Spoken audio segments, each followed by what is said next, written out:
रूप में स्वीकार किया जाता है। यद्यपि सभी वेद मंत्र परम पवित्र दिव्य मंगलमय हैं, भगवान के स्वरूप हैं, परंतु गायत्री मंत्र की उपासना और गायत्री मंत्र का अनुष्ठान यह विशेष रूप से माना जाता है, क्योंकि गायत्री के गर्भ में ही संपूर्ण ज्ञान भरा हुआ है।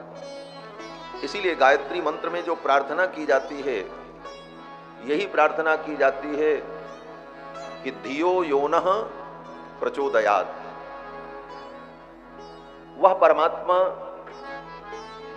हमारी बुद्धि को सही दिशा में प्रेरित करे, ये प्रार्थना की जाती है गायत्री मंत्र। गायत्री मंत्र का जो सामान्य अर्थ है, सामान्य अर्थ ये है कि वह सविता देवता जो वर्ण करने के योग्य वर्णीय है, भर्गः जो तेज संपन्न है, देवस्य उस देव का, धीमहि मैं उसका ध्यान करता हूं।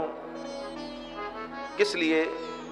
तो अगली पंक्ति में कहते हैं कि धियो योनः प्रचोदयात्। वह सविता परमात्मा हमारी बुद्धि को प्रचोदयात्, प्रचोदयात् माने प्रेरित करे, अच्छी दिशा में हमारी बुद्धि को प्रेरणा दे। क्योंकि जो कुछ हम करते हैं अपनी बुद्धि से करते हैं। अगर हमारी बुद्धि सही दिशा में काम नहीं करेगी तो हम अपनी ही बुद्धि से अपना विनाश कर लेते हैं। संसार में किसी का भला भी होता है तो बुद्धि से ही होता है, और विनाश भी होता है तो बुद्धि से ही होता है। अंतर क्या है? बोले अंतर यही है कि जब बुद्धि सही दिशा में कार्य करती है, तब उस बुद्धि के द्वारा जो कार्य होता है वह कल्याणकारक होता है। और जब बुद्धि विपरीत दिशा में काम करने लगती है और हमें समझ में नहीं आता है, तब वही बुद्धि हमें विनाश की ओर ले जाती है। तो हमारी बुद्धि सही दिशा में प्रेरणा को प्राप्त करे, इसके लिए भगवान से प्रार्थना की गई है गायत्री मंत्र में। गायत्री मंत्र के जो प्रतिपाद्य देवता भगवान सविता हैं, गायत्री में कहा गया सवितुर तत्सवितुर, तो सवितुर माने सविता देवता। सविता का सामान्य अर्थ होता है सूर्य, सूर्य भगवान को ही सविता कहते हैं। तो सूर्य भगवान से प्रार्थना की गई कि आप हमको सही दिशा में प्रेरणा दें, क्योंकि सूर्य भगवान ही सबको प्रेरणा देते हैं।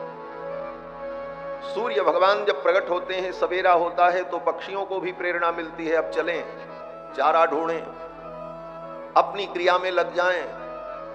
देवता अपने कार्य में लग जाते हैं, मनुष्य अपने कार्य में लग जाते हैं। सूर्य भगवान के प्रकट होने पर ही संपूर्ण सृष्टि अपने अपने कार्य में प्रवृत्त होती है। इसीलिए सूर्य भगवान के मंत्र में एक जगह वेदों में प्रार्थना की गई, आकृष्णेन रजसा वर्तमानो निवेशयन् अमृतम मर्त्यंच हिरण्येन सविता रथेन देवो याति भुवनानि पश्यन्। वेदों ने कहा आकृष्णेन रजसा वर्तमानो, अंधकारमय वातावरण में प्रकाश पुंज को लेकर, अपूर्व प्रकाश को लेकर सविता देवता तेजोमय रथ पर बैठ करके आ रहे हैं। आकृष्णेन रजसा वर्तमानो, और कर क्या रहे हैं? बोले निवेशयन्यमर्त्यम मर्त्यंच, मनुष्य को और देवताओं को और समस्त प्राणियों को उनके कार्य में प्रवृत्त करने वाले सूर्य भगवान। तो सूर्य भगवान के द्वारा हम सबको प्रेरणा प्राप्त होती है, और वे सूर्य भगवान सविता देवता, उन सविता देवता के अंदर बड़ी रहस्य की बात है, ध्यान से श्रवण करेंगे। जिस सूर्य बिंब को हम लोग देखते हैं, चमकता हुआ अग्नि का गोला सूर्य का बिंब, वह जो बिंब दिखाई पड़ रहा है वह तो सूर्य भगवान है, लेकिन उस महाअग्निपिंड के मध्य में जो परम ज्योतिर्मय तत्व है, वह तत्व पर ब्रह्म परमात्मा भगवान नारायण। ध्येय सदा सवृत मंडल मध्यवर्ती नारायण सरसिजासन सन्निविष्ट केवूरवान मकर कुंडलवान किरीटी हारी हिरण्यमय बपुर्धृत शंख चक्र। परम तेजोमय हिरण्यमय परमात्मा शंख चक्र गदा पद्म धारण किए हुए भगवान नारायण उस सूर्य बिंब के तेज के मध्य में विराजमान। वो सूर्य के भी अंतर्यामी हैं। वे भगवान जो सविता देवता के भी अंतर्यामी परम तत्व हैं, वही भगवान सबको प्रेरणा देने वाले हैं। और वही भगवान सूर्य कुल में भगवान श्री राम के रूप में अयोध्या में अवतरित हुए। वही परमात्मा जो सूर्य मंडल के अंतर्गत विद्यमान हैं, वे परमात्मा भगवान नारायण ही अयोध्या में राम जी के रूप में प्रकट हुए। और सूर्य भगवान सबको प्रेरणा देने वाले, उनके अंतर्यामी परमात्मा भगवान नारायण वही अयोध्या में जब प्रकट हुए तो महर्षि वाल्मीकि ने उनका गुणगान करने के लिए 24,000 श्लोकों में रामायण की रचना की।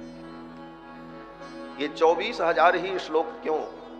23,000 नहीं, 25,000 नहीं, 24,000 श्लोकों में ही क्यों रचना की?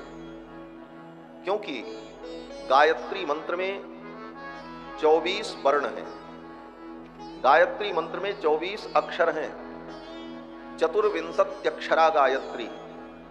तो गायत्री मंत्र के एक एक अक्षर के ऊपर एक एक हजार श्लोकों की रचना करके महर्षि वाल्मीकि ने 24,000 श्लोकों में इस महाकाव्य रामायण का निर्माण किया है। इसीलिए इसमें 24,000 श्लोक हैं। और जिस क्रम से गायत्री मंत्र प्रारंभ होता है उसी क्रम से वाल्मीकि रामायण के श्लोक चलते हैं। गायत्री मंत्र त से प्रारंभ होता है, तत्सवितुर्वरेण्यम, तो वाल्मीकि रामायण की शुरुआत भी त से होती है। तपस्वाध्याय निरतम तपस्वी वाग्विदाम्बरम नारदम परिपप्रच्छ वाल्मीकि मुनिपुंगवम। तो ये श्रीमद् रामायण गायत्री मंत्र की व्याख्या है। और गायत्री मंत्र के एक एक अक्षर की व्याख्या महर्षि वाल्मीकि ने एक एक हजार श्लोकों में लिखी। और इस रामायण के माध्यम से जिन भगवान श्री राम का प्रतिपादन किया जाता है, जिन राम का चरित्र है, वो राम कौन है? बोले गायत्री मंत्र के द्वारा जिन भगवान परमात्मा का ध्यान चिंतन करके प्रार्थना किया जाता है कि आप हमको प्रेरणा प्रदान करो, वे भगवान जो सूर्य मंडल के अंदर विद्यमान हैं, वही परमात्मा श्री राम के रूप में अयोध्या में अवतरित है। यह राम जी का वास्तविक स्वरूप है, यह उनका तात्विक स्वरूप है प्रभु श्री राम का। प्रभु श्री राम के मंगलमय विवाह की कथा बड़े विस्तार से महर्षियों ने गाई है और संतों ने, भक्तों ने राम जी के विवाह का खूब सुंदर अनुभव किया है। विवाह तो भगवान कृष्ण के भी हुए, और कृष्ण भगवान के कितने विवाह हुए?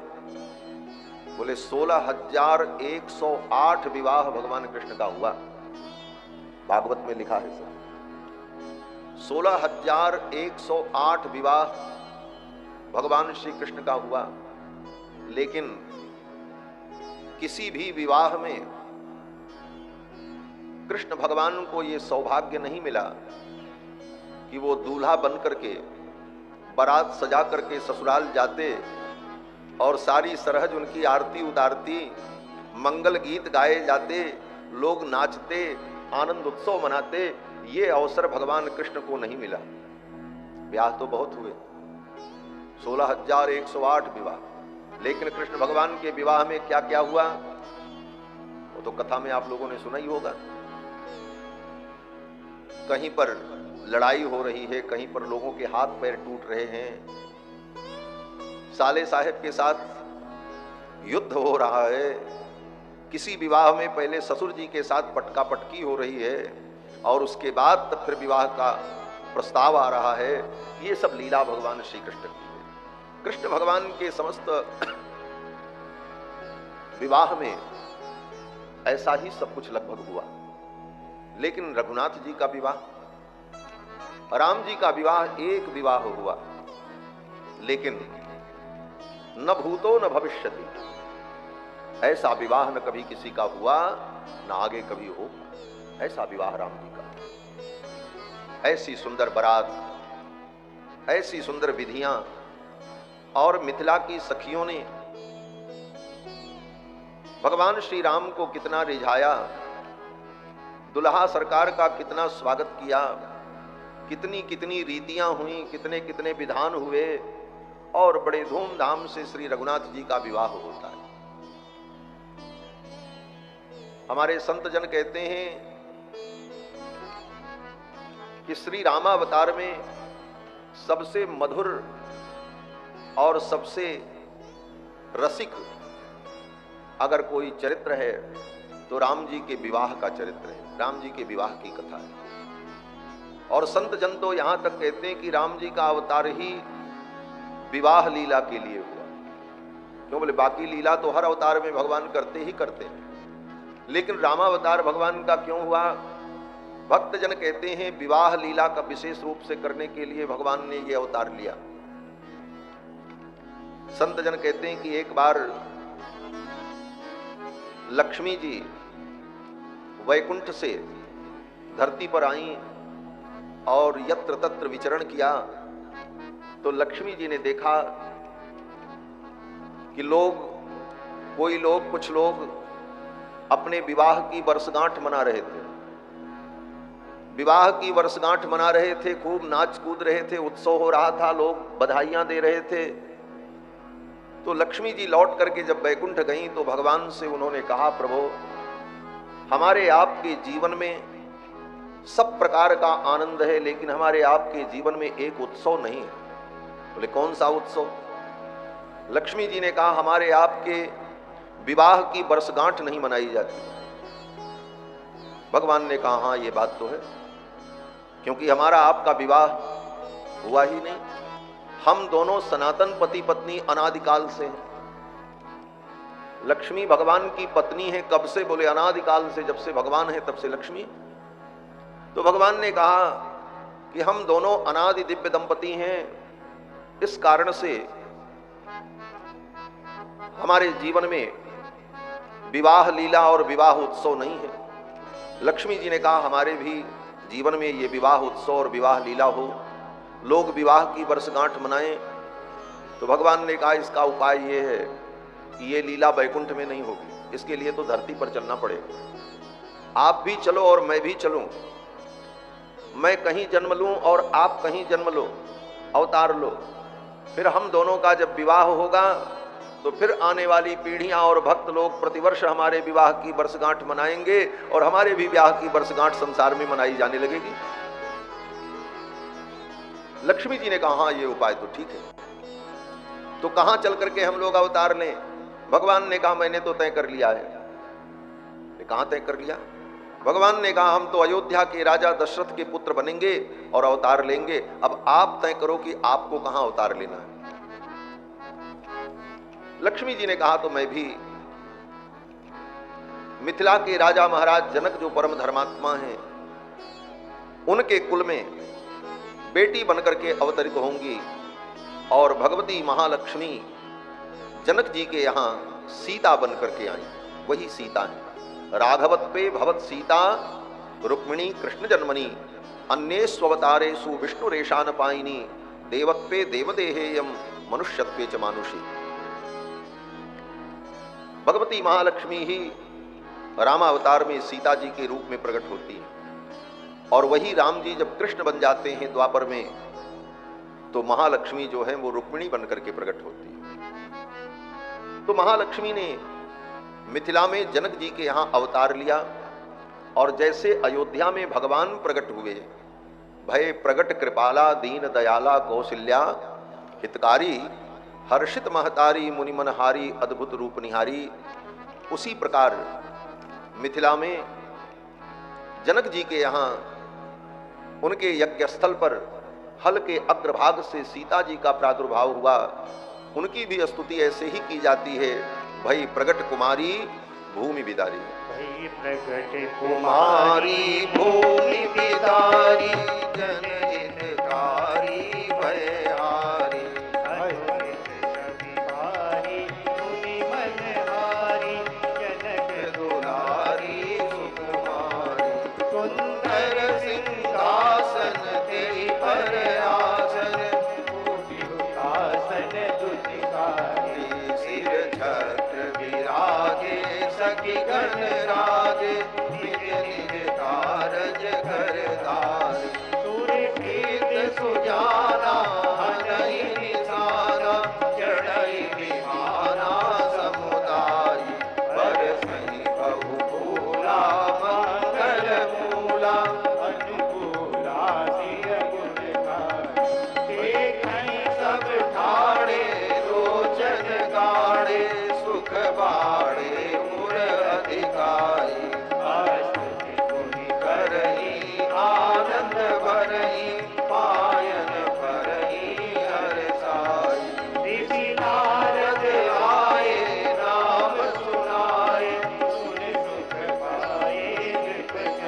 भई सिय आए।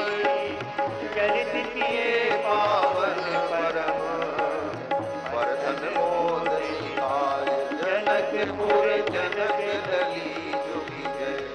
अयोध्या राम लला की जय। बोलो भाई सब संतन की जय।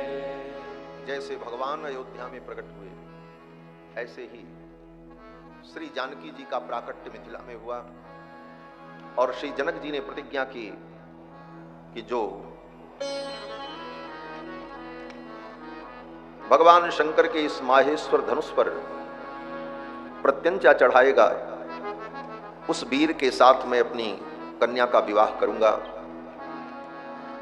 ये समाचार सुनकर बड़े बड़े वीर आए, लेकिन कोई भी व्यक्ति उस धनुष पर प्रत्यंचा नहीं चढ़ा पाया। राम जी जब पहुंचे तो राम जी ने उस धनुष को उठाया और कब प्रत्यंचा चढ़ाई, कब आरोपण किया, कोई देख नहीं पाया। और प्रत्यंचा चढ़ाने के बाद राम जी ने जब धनुष का आरोपण किया तो धनुष बीच से टूट गया। धनुष के टूट जाने पर चारों तरफ जय जयकार होने लगी। सब लोग यही कहने लगे, तोड़ दिया तोड़ दिया तोड़ दिया रे, रघुबर ने धनुहिया तोड़ दिया रे। राजा जनक की प्रतिज्ञा निभाई, सियाजू से नाता जोड़ लिया रे, रघुबर ने धनुहिया तोड़ दिया। रघुनाथ जी ने धनुष तोड़ा, जिस धनुष को बड़े बड़े वीर तिल भर उठा न सके, 12 वर्ष के राम जी ने उस धनुष को तोड़ दिया। चारों तरफ जय जयकार हुई, देवता पुष्प की वर्षा करने लगे, ऋषि मुनि वेद मंत्र पढ़ने लगे और श्री जानकी जी जयमाल लेकर के आईं और सखियों ने जानकी जी से कहा, हे किशोरी जी, ये जयमाल आप रघुनाथ जी के गले में डालो। फिर तो किशोरी जी ने राम जी को बरमाला पहनाई। बरमाला, इसका नाम है बरमाला अथवा जयमाला। बर माने श्रेष्ठ, जो बर है अर्थात दूल्हा है, श्रेष्ठ है, उस बर के लिए जो माला है, इसीलिए उसका नाम है बरमाला। और जयमाला, जय माने विजय। राम जी ने जनक जी की प्रतिज्ञा को पूर्ण करके इस प्रतिस्पर्धा में विजय प्राप्त की है, इसलिए विजय के सम्मान के रूप में जानकी जी ने वो माला ठाकुर जी के गले में पहनाई। कल की कथा में मैंने निवेदन किया था, राम जी के विवाह को लेकर लोग अनुकरण करते हैं और आजकल प्रचलन है कि बर वधू एक दूसरे को माला पहनावे, जयमाल हो, बरमाला का कार्यक्रम विवाह में। परंतु आज जो लोग बरमाला का कार्यक्रम करते हैं, कन्या दूल्हे को माला पहनाती है और दूल्हा कन्या को पहनाता है, तो ये बरमाला नहीं। बरमाला तो कन्या ही केवल पहनाती है बर को, बर कन्या को माला नहीं पहनाता। जानकी जी ने राम जी को माला पहनाई और राम जी खड़े रहे। किशोरी जी ने जब माला पहनाई, पहले तो माला पहना नहीं पा रही थी, वहां तक हाथ नहीं पहुंच रहा था किशोरी जी, तो सखियों ने गीत गाया। सखियों ने राम जी से प्रार्थना की, झुक जइयो तनिक रघुवीर, लली मोरी छोटी सी। हे रघुवीर, हे रघुनाथ जी, आप थोड़ा झुक जाओ, हमारी किशोरी जी छोटी हैं। लक्ष्मण जी ने कहा, हम क्षत्रिय होकर के झुक जाएं। सखियों ने कहा, सरकार, विनम्रता और झुक जाना ये कोई अपमान नहीं है, यह तो एक अच्छा गुण है, और आप झुक जाओ हमारी किशोरी जी के सामने, और हमारी किशोरी जी माला पहना दें। राम जी ने कहा, क्यों झुक जाएं? सखियों ने कहा, सरकार, मेरी किशोरी जीवन भर आपके चरणों में झुकेगी, मेरी जानकी जीवन भर आपके चरणों में मत्था नवाएगी, लेकिन आज मेरी जानकी के सामने एक बार आप सिर झुका दो इस सभा में, तो जीवन भर हम कहने लायक रहेंगे कि हमारी किशोरी के सामने भी रघुनाथ जी ने सिर झुकाया था। हम तो एक बार के लिए कह रहे हैं, आप एक बार मेरी किशोरी जी के सामने सिर झुका लो, फिर तो मेरी किशोरी जीवन भर आपके चरणों में अपना सिर झुकाएगी। इसलिए हे सरकार, थोड़ा झुक जाओ। झुकी जइयो ललन रघुवीर, लली मोरी छोटी सी, झुके जइयो ललन रघुवीर, लली मोरी छोटी सी, लली मोरी छोटी, किशोरी मोरी छोटी, लली मोरी छोटी, किशोरी मोरी छोटी, लली मोरी छोटी, किशोरी मोरी छोटी, लली मोरी छोटी, किशोरी मोरी छोटी, तुम हो बड़े बलवीर, लली मोरी छोटी सी, हाँ तुम हो बड़े बलवीर, लली मोरी छोटी सी, झुके जइयो ललन रघुवीर, लली मोरी छोटी सी, झुके जइयो ललन रघुवीर, लली मोरी छोटी सी। ये माला ये कब से खड़ी है, ये माला ये कब से खड़ी है, ये माला ये कब से खड़ी है, ये माला ये कब से खड़ी है, कंगना क्यों शरीर, लली मोरी छोटी सी, कंगना क्यों शरीर, लली मोरी छोटी सी, झुके जइयो ललन रघुवीर, लली मोरी छोटी सी, झुके जइयो ललन रघुवीर, लली मोरी छोटी सी।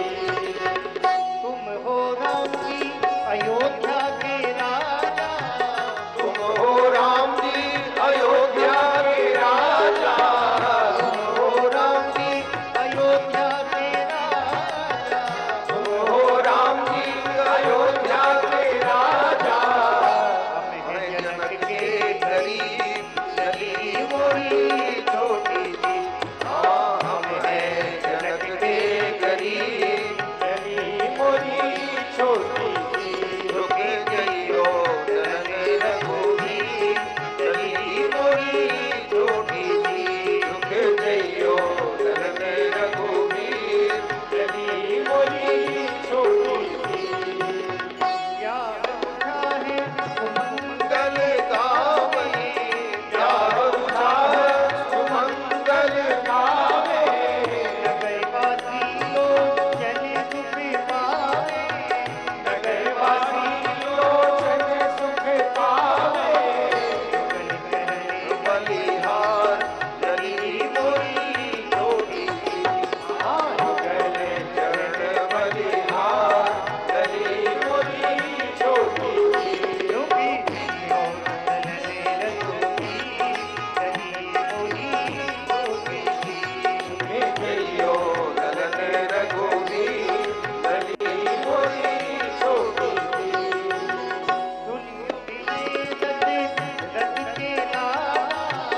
सुनियो विनय दशरथ के लाला, भैरो आज विजय जय माला, भैरो आज विजय जय माला, गावे मंगल गीत, लली मोरी छोटी सी, हम गावे मंगल गीत, लली मोरी छोटी सी, झुके जइयो ललन रघुवीर, लली मोरी छोटी सी, झुके जइयो ललन रघुवीर, लली मोरी छोटी सी, लली मोरी छोटी, किशोरी मोरी छोटी, लली मोरी छोटी, किशोरी मोरी छोटी, लली मोरी छोटी, किशोरी मोरी छोटी, लली मोरी छोटी, किशोरी मोरी छोटी, झुके जइयो ललन रघुवीर, लली मोरी छोटी सी, झुके जइयो ललन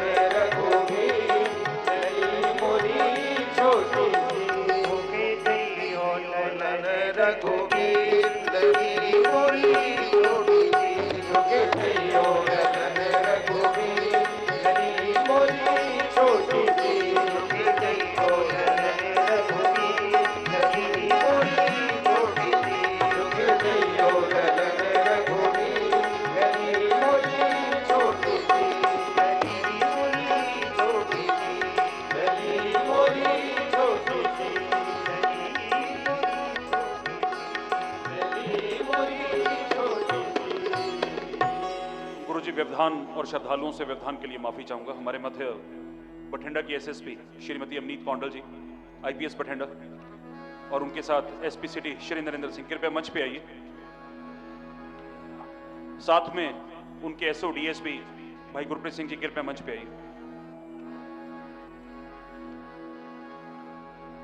जगत गुरु जी, हमारी मुस्तैद पुलिस प्रशासन की जो मुखिया हैं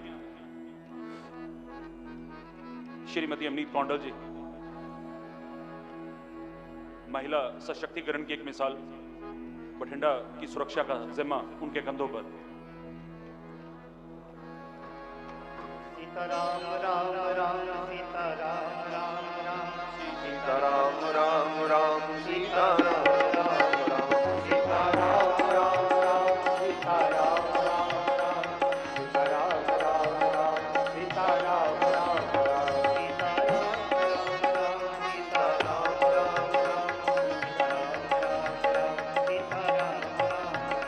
सीताराम राम राम सीताराम राम राम सीताराम राम राम सीताराम राम राम जगत गुरु जी आशीर्वाद देते हुए एसएसपी मैम अमनीत कौंडल जी। राजा राम राम राम राजा राम राम राम राजा राम राम राम राजा राम राम राम राजा राम राम राजा राम राम राजा राम राम राजा राम राजा राम राम राजा राम राम राजा राम राम राजा राम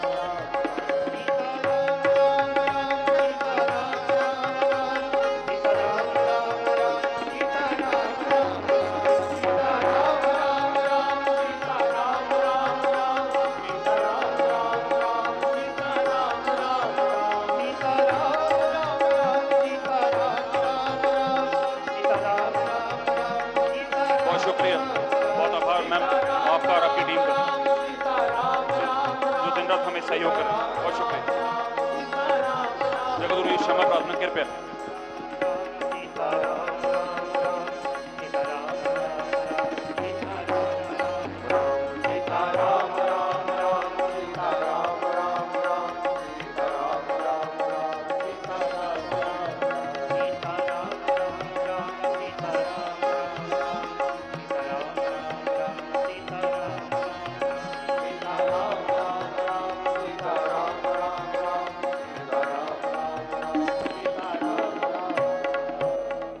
श्री सीतारामचंद्र भगवान की जय। सखियों ने श्री रघुनाथ जी से कहा, झुक जइयो तनिक रघुवीर, लली मोरी छोटी सी।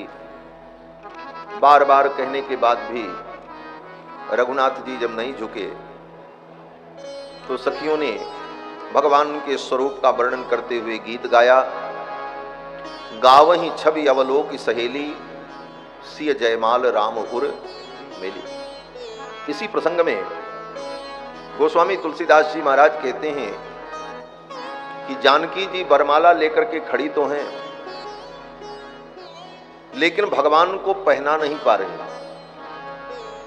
गोस्वामी जी कहते हैं, प्रेम विवश पहिरा ही न जाई, प्रेम विवश पहिराई न जाई, प्रेम विवश पहिराई न जाई। सुनति जुगल कर माल उठाई, सुनति जुगल कर माल उठाई, प्रेम विवश पहिराई न जाई, प्रेम विवश पहिराई न जाई। माला तो किशोरी जी हाथ में ली है, लेकिन प्रेम की विवशता के कारण भगवान को माला पहना नहीं पा रहे। भगवान झुक भी गए, सखियों ने कहा पहना दो, फिर भी किशोरी जी माला पहना नहीं रही, लिए खड़ी। गोस्वामी जी कहते हैं क्यों नहीं पहना पा रही हैं? तो कहते हैं प्रेम विवश पहिराई न जाई। प्रेम की विवशता के कारण किशोरी जी माला नहीं पहना पा रही। ये प्रेम की विवशता क्या है? बोले प्रेम तो कहता है जिनको तुम चाहती हो, जिनसे मिलने की जन्म जन्म से इच्छा है, ऐसे प्रियतम रघुनंदन सामने खड़े हैं, प्रेम तो ये कहता है कि इनको जल्दी से माला पहना दो, इनका वर्ण कर लो। लेकिन किशोरी जी का प्रेम क्या बोल रहा है? बोले प्रेम विवश पहिराए न जाए। प्रेम की विवशता उनको माला पहनाने में रोक रही थी। ये क्या विवशता थी? संत जन कहते हैं किशोरी जी ने सोचा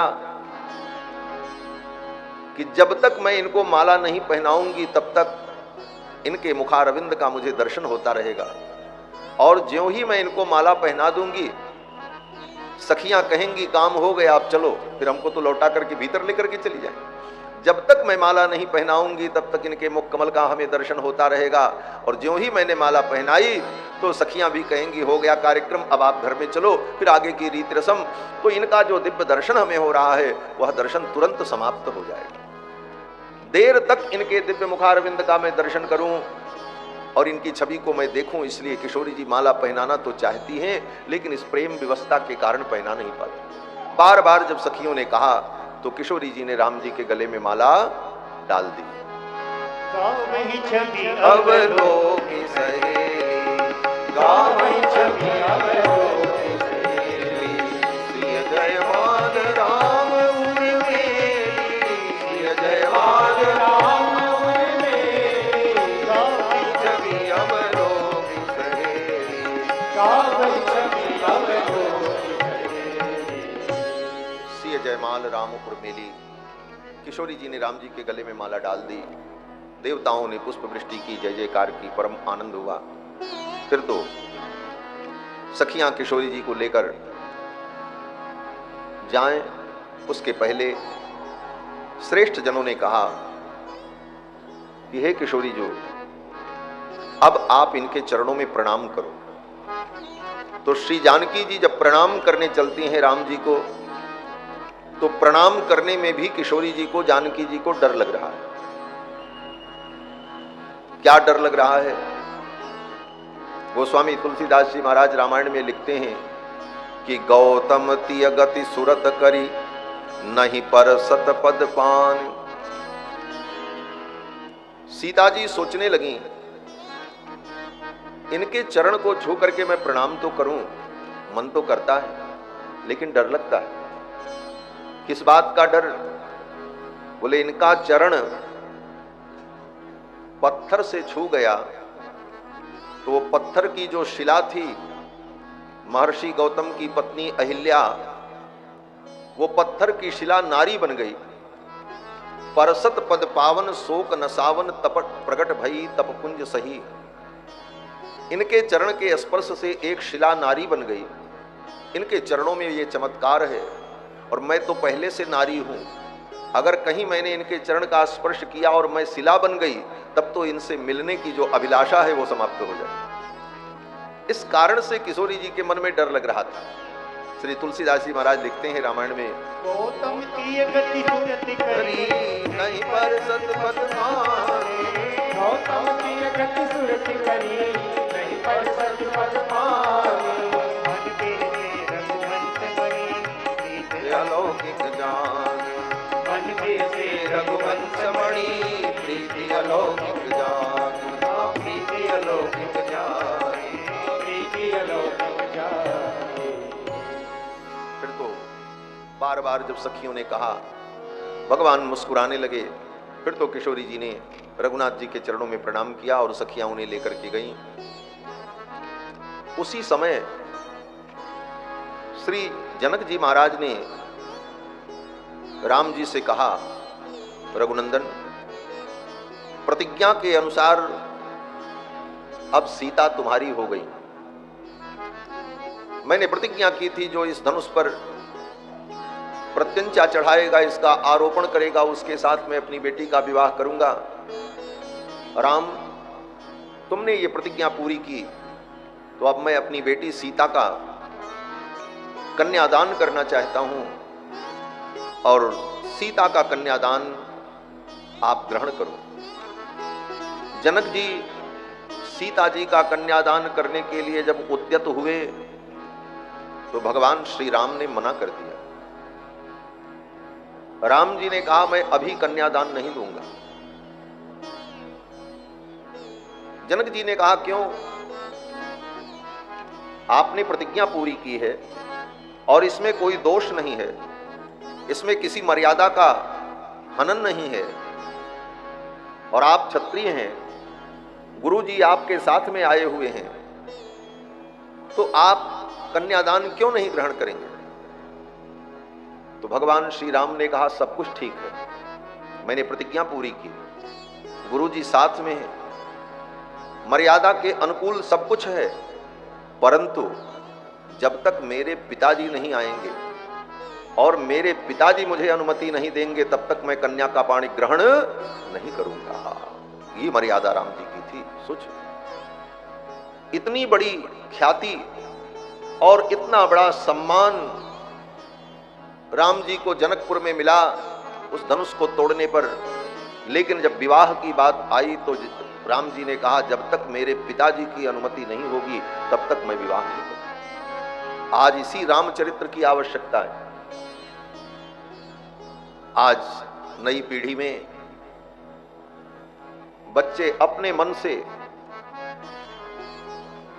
विवाह संबंध तय कर लेते हैं और उसका परिणाम माता पिता को कितना कष्ट होता है। जिन माता पिता ने अपने शरीर की संपूर्ण शक्ति लगाकर अपना खून पसीना एक करके जिन बच्चों को पाल करके इस लायक बनाया, उन बच्चों से बड़ी आशा होती है माता पिता को कि ये मेरे अनुकूल, मेरी भावनाओं को समझेंगे, और उनकी भावनाओं का निरादर करके जब व्यक्ति ऐसे कार्य करता है तो माता पिता को कितना कष्ट होता है।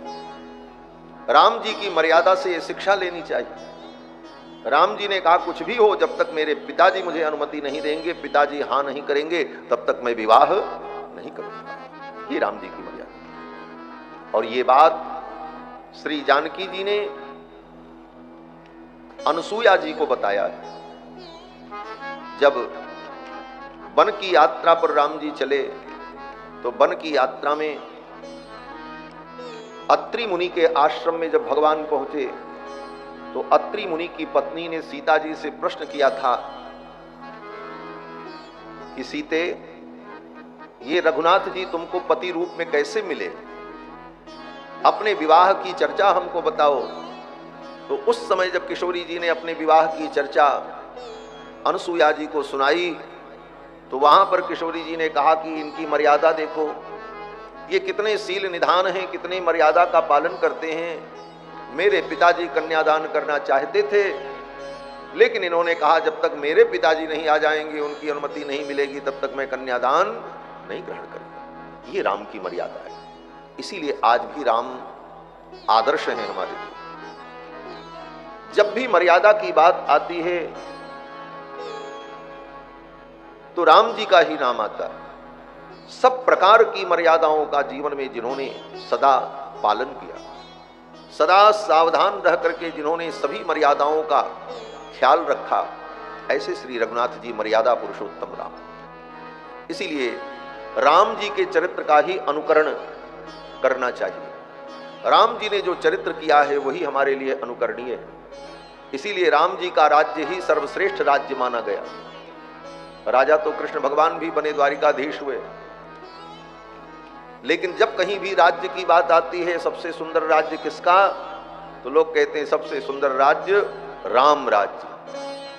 किसी से पूछो कैसा राज्य तुमको चाहिए, तो व्यक्ति यही कहता है राज्य तो राम जी जैसा हो, राम राज्य हो तो कितना अच्छा हो।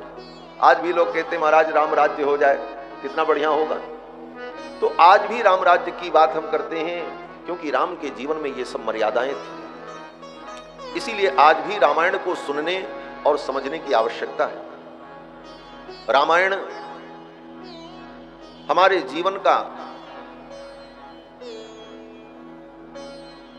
वह आदर्श है जो आदर्श हमें एक सच्चा मानव बनाता है। तो राम जी ने कहा जब तक हमारे पिताजी नहीं आएंगे तब तक मैं विवाह नहीं करूंगा।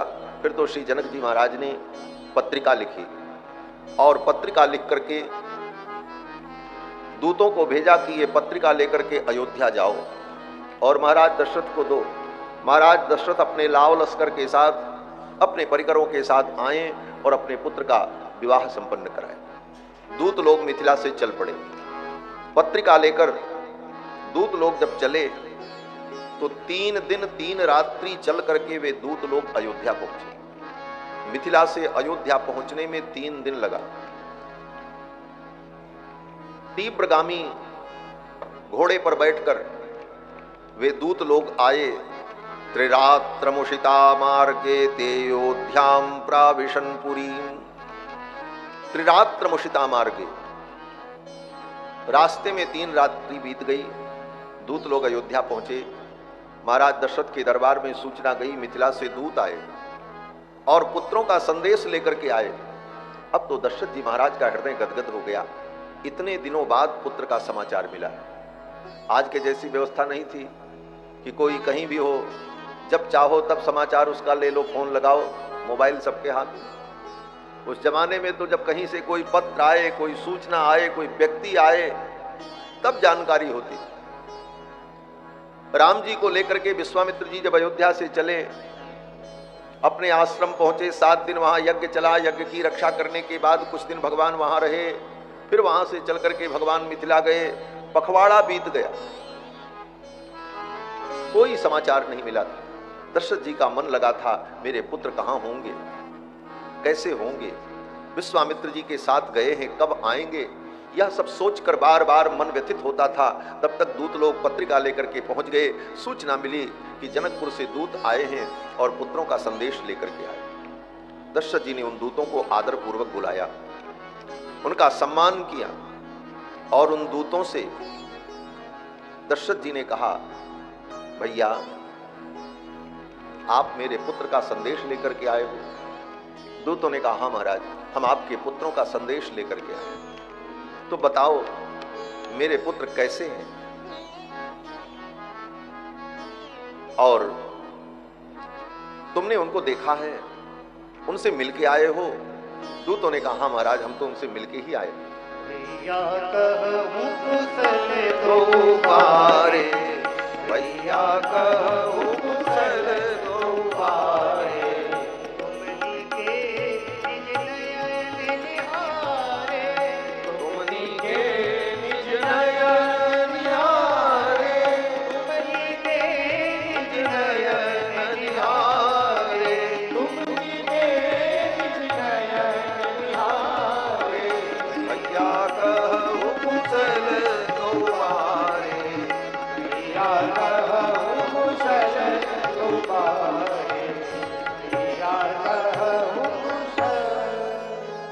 दशरथ जी ने कहा, भैया कहो कुशल दो बारे, तुम नीके निज नयन निहारे। भैया मेरे दोनों बालक कुशल से तो हैं, तुमने उनको ठीक से देखा है, पहचानते हो? दूतों ने कहा, महाराज हम खूब पहचानते हैं, वहीं से तो हम आ रहे हैं संदेश लेकर। दशरथ जी ने कहा, अपनी आंखों से तुमने देखा है? दूतों ने कहा, हाँ महाराज, हमने अपनी आंखों से देखा। क्या प्रमाण है कि तुमने अपनी आंखों से देखा है? मैं कैसे मान लूं? तो दूतों ने बड़ी सुंदर रचना बताई।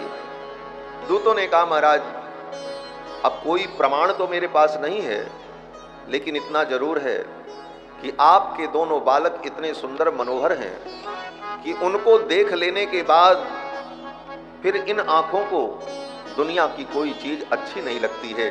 फिर आंखें तो उन्हीं को ही देखना चाहती हैं और किसी को देखना नहीं चाहती।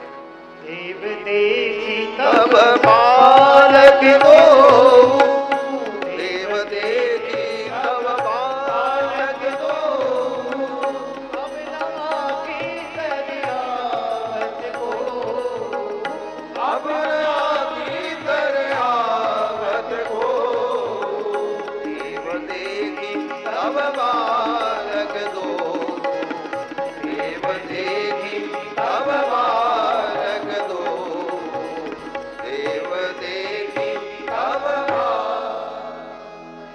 दूतों ने कहा, देव देख तब बालक दो।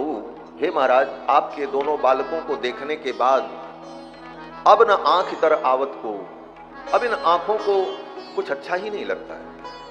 अब ये आंखें बार बार यही चाहती हैं कि आपके इन दोनों पुत्रों को निहारती रहे। ऐसी सुंदर बात सुनकर, अपने पुत्रों की प्रशंसा को सुनकर दशरथ जी का मन गदगद हो गया। बोले क्या संदेश है? दूतों ने कहा महाराज, हमारे महाराज श्री जनक जी ने प्रतिज्ञा की थी कि जो शंकर जी के धनुष पर प्रत्यंचा चढ़ा देगा उसके साथ मैं अपनी बेटी का विवाह करूंगा। बड़े बड़े वीर आए और कोई उस धनुष पर प्रत्यंचा नहीं चढ़ा सके। आपके ज्येष्ठ पुत्र रघुनंदन ने भरी सभा में उस धनुष पर डोरी चढ़ाई, आरोपण किया और इस क्रम में वो धनुष टूट गया। जय जयकार हुई और फिर महाराज ने अपनी प्रतिज्ञा के अनुसार कन्यादान का प्रस्ताव किया, लेकिन आपके पुत्र रघुनंदन ने कहा जब तक मेरे पिताजी नहीं आएंगे तब तक मैं कन्यादान ग्रहण नहीं करूंगा। तो मेरे महाराज ने यह पत्रिका भेजी है और ये पत्रिका आप पढ़ लो और आप बारात सजा करके यहां से मिथिला चलो और अपने पुत्र श्री राम का विवाह संपन्न कराओ। विवाह तय हो गया मिथिला में। ये सुनकर दशरथ जी महाराज के आंखों में आंसू आ गए। दशरथ जी तो चाहते ही थे कि जल्दी से मेरे पुत्रों का विवाह हो जाए और विवाह की ही चर्चा चल रही थी। उसी समय विश्वामित्र जी राम जी को लेने के लिए आए थे और लेकर के गए और वहां से यही सूचना आई कि राम जी का विवाह अब मिथिला में होगा। दशरथ जी महाराज बड़े प्रसन्न हुए। दूतों ने वो पत्रिका दी। पत्रिका खोल करके दशरथ जी जब पढ़ने चले तो दशरथ जी की आंखों में आंसू आ गए। दशरथ जी ने सोचा कि अगर ये मेरे आंसू पढ़ते समय इस पत्रिका पर गिर गए तो इसमें जो लिखा है वो बिगड़ जाएगा, स्याही फैल जाएगी, फिर संदेश क्या लिखा है वो संदेश पढ़ा नहीं जा सकेगा। इसलिए दशरथ जी महाराज ने पत्रिका को उन दूतों को दिया और कहा आप ही पढ़ करके इसे सुनाओ। फिर तो दूतों ने उस पत्रिका को पढ़ करके सुनाया। पत्रिका का भाव क्या है? एक भजन के माध्यम से, एक पद के माध्यम से हमारे बक्सर में एक बड़े ही दिव्य रसिक महापुरुष संत हुए जिनको लगभग सभी लोग जानते ही होंगे, श्री मामा जी। बक्सर वाले पूज्य मामा जी के नाम से सर्वत्र उनकी प्रसिद्धि। अब तो नहीं रहे, भगवत धाम को प्राप्त हो गए। पूज्य मामा जी ने अनेक रचनाएं लिखी हैं भगवान के विवाह के संदर्भ में। तो उनकी ये पवित्र रचना है। दूत लोग पत्रिका लेकर के आए और दूत पत्रिका बांच करके दशरथ जी को सुना रहे। हम तो पाती लेके आवत बानी पार से, राजा जनक दरबार से ना, हम तो पाती लेके आवत बानी पार से, राजा जनक दरबार से ना, राजा जनक दरबार से ना, दरबा जनक नगरिया भई भूप तुमरिया, हमारा घरवा जनक नगरिया राजा भूप तुअरिया, कैले महिमा अपरंपार से, राजा जनक दरबार से ना, मनमानी कैले महिमा अपरंपार से, राजा जनक दरबार से ना।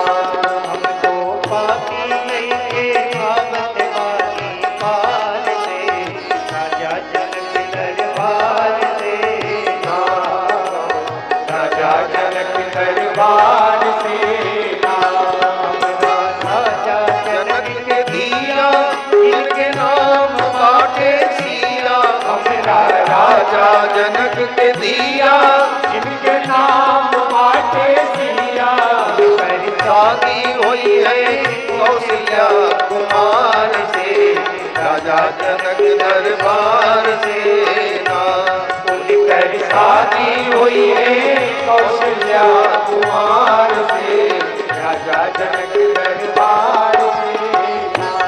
हमको पाती लेके आवत बानी पार से, राजा जनक दरबार से नाम।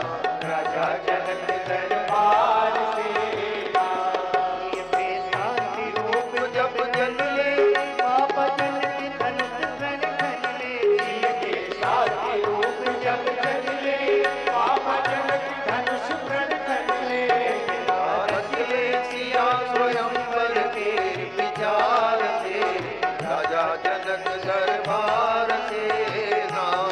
रचना रचले सिया स्वयंवर के विचार से, राजा जनक दरबार से नाम। तो बाती लैके आवत बानी पार से, राजा जनक दरबार से नाम। राजा जनक दरबार से नाम। मिले बड़े बड़े भट भूप धनुहा देख के बैठे चूप।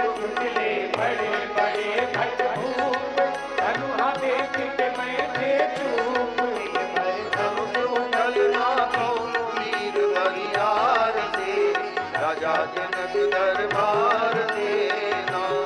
दिल भर धनुष उठलना कौन वीर बरियार से, राजा जनक दरबार से नाम।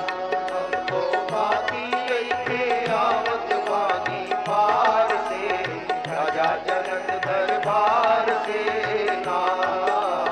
राजा जनक दरबार से नाम।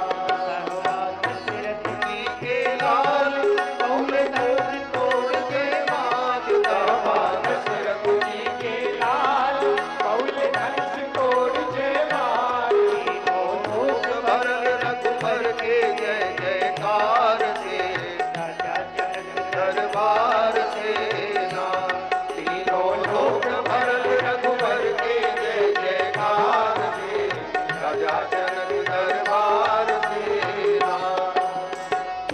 गोपाती निकल बाटे थोड़ा, जल्दी साजी हाथी घोड़ा। पाती निकल बाटे थोड़ा, जल्दी साजी हाथी घोड़ा।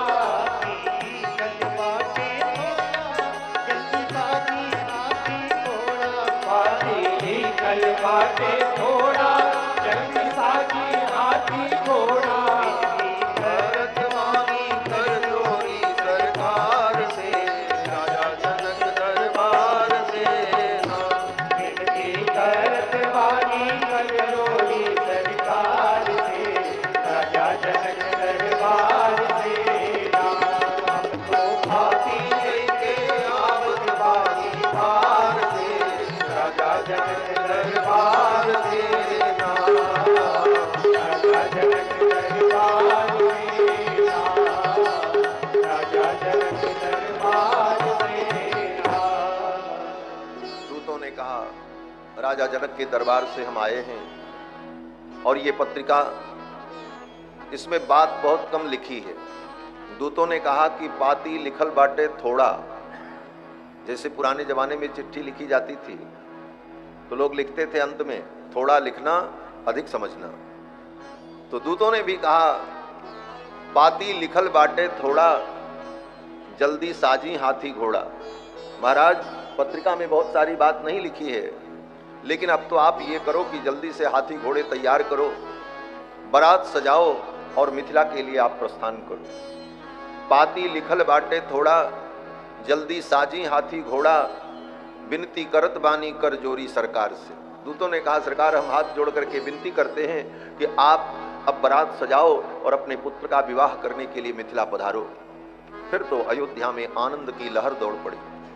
भैया भरत और शत्रुघ्न को जब पता चला कि बड़े भैया रघुनाथ जी का विवाह तय हो गया मिथिला में, अब तो बारात लेकर के चलनी है, अब तो दोनों भाइयों का परम उत्साह, भरत और शत्रुघ्न का, सारी सखा मंडली को पता चल गई। श्री दशरथ जी महाराज ने अपने परिजनों को, पुरजनों को, सबको निमंत्रण दिया, मंत्रियों को आदेश दिया बारात सजाई जाए। अब तो महाराज सुंदर बारात सज करके तैयार हुई। सबके लिए अलग अलग वाहन, रथ और हाथी घोड़ों पर, ऊंट पर, बेसर पर।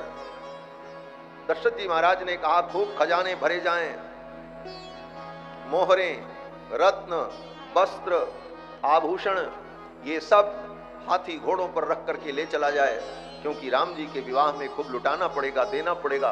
अब तो महाराज सेवकों ने बड़ी तैयारी की और देखते देखते राम जी की बारात सज करके तैयार हो गई। राम जी के जितने सखा, छरे छबीले छैल सब, सूर सुजान नवीन, राम जी के जितने छरे छबीले सखा सब सज धज करके तैयार हो गए।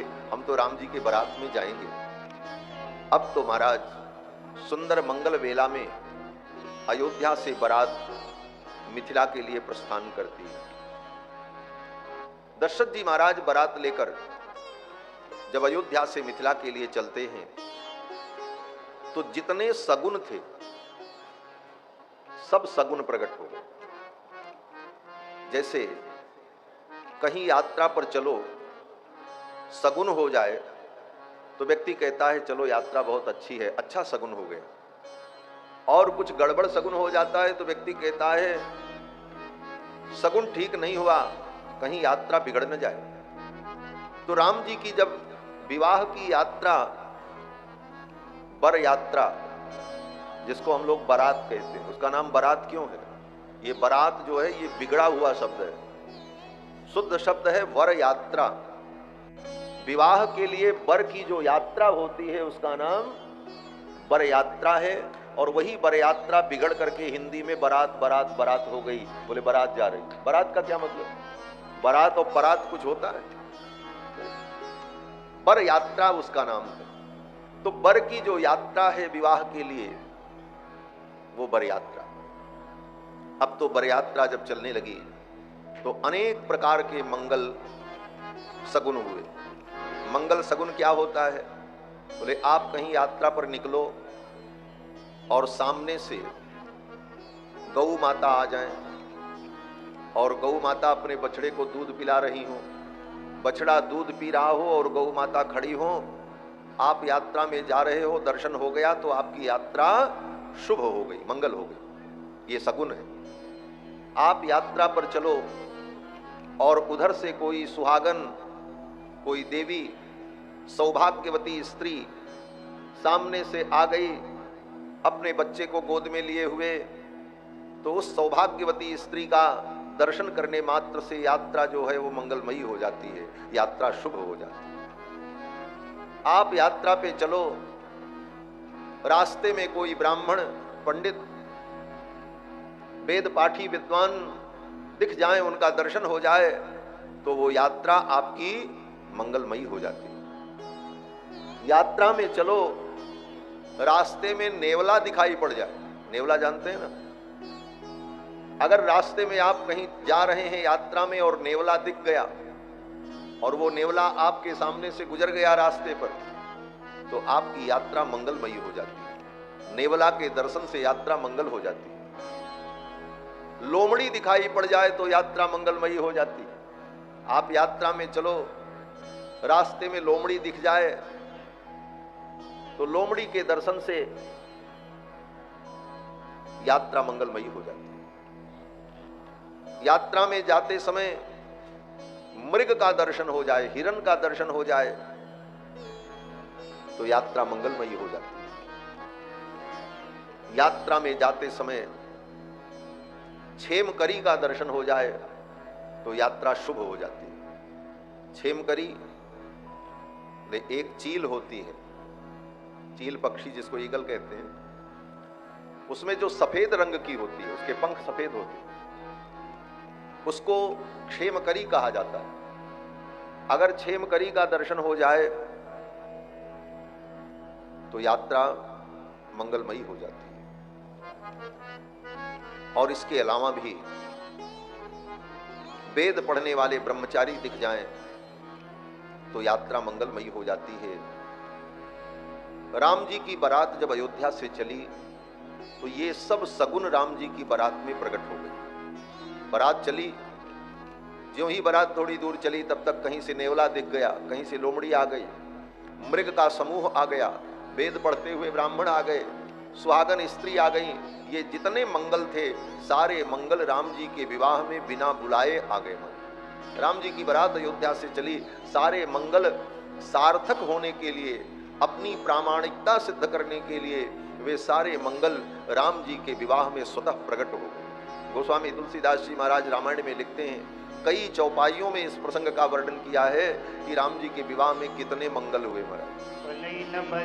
बनी बराता मनई न बरनत बनी बराता, मोहि सकुन सुंदर शुभ जाता,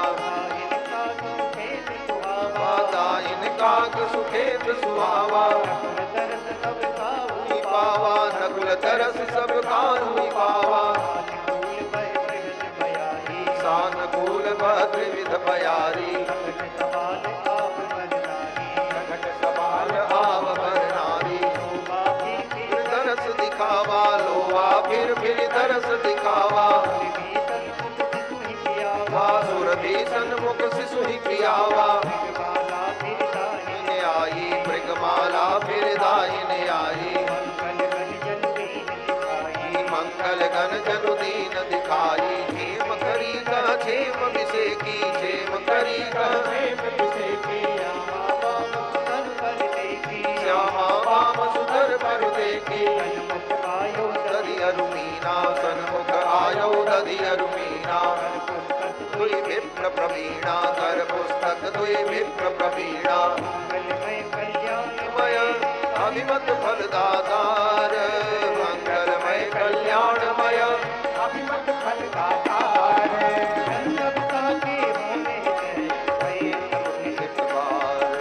जन सब साचे होने भय सब एक बार, भय सब एक बार, भय सब एक बार,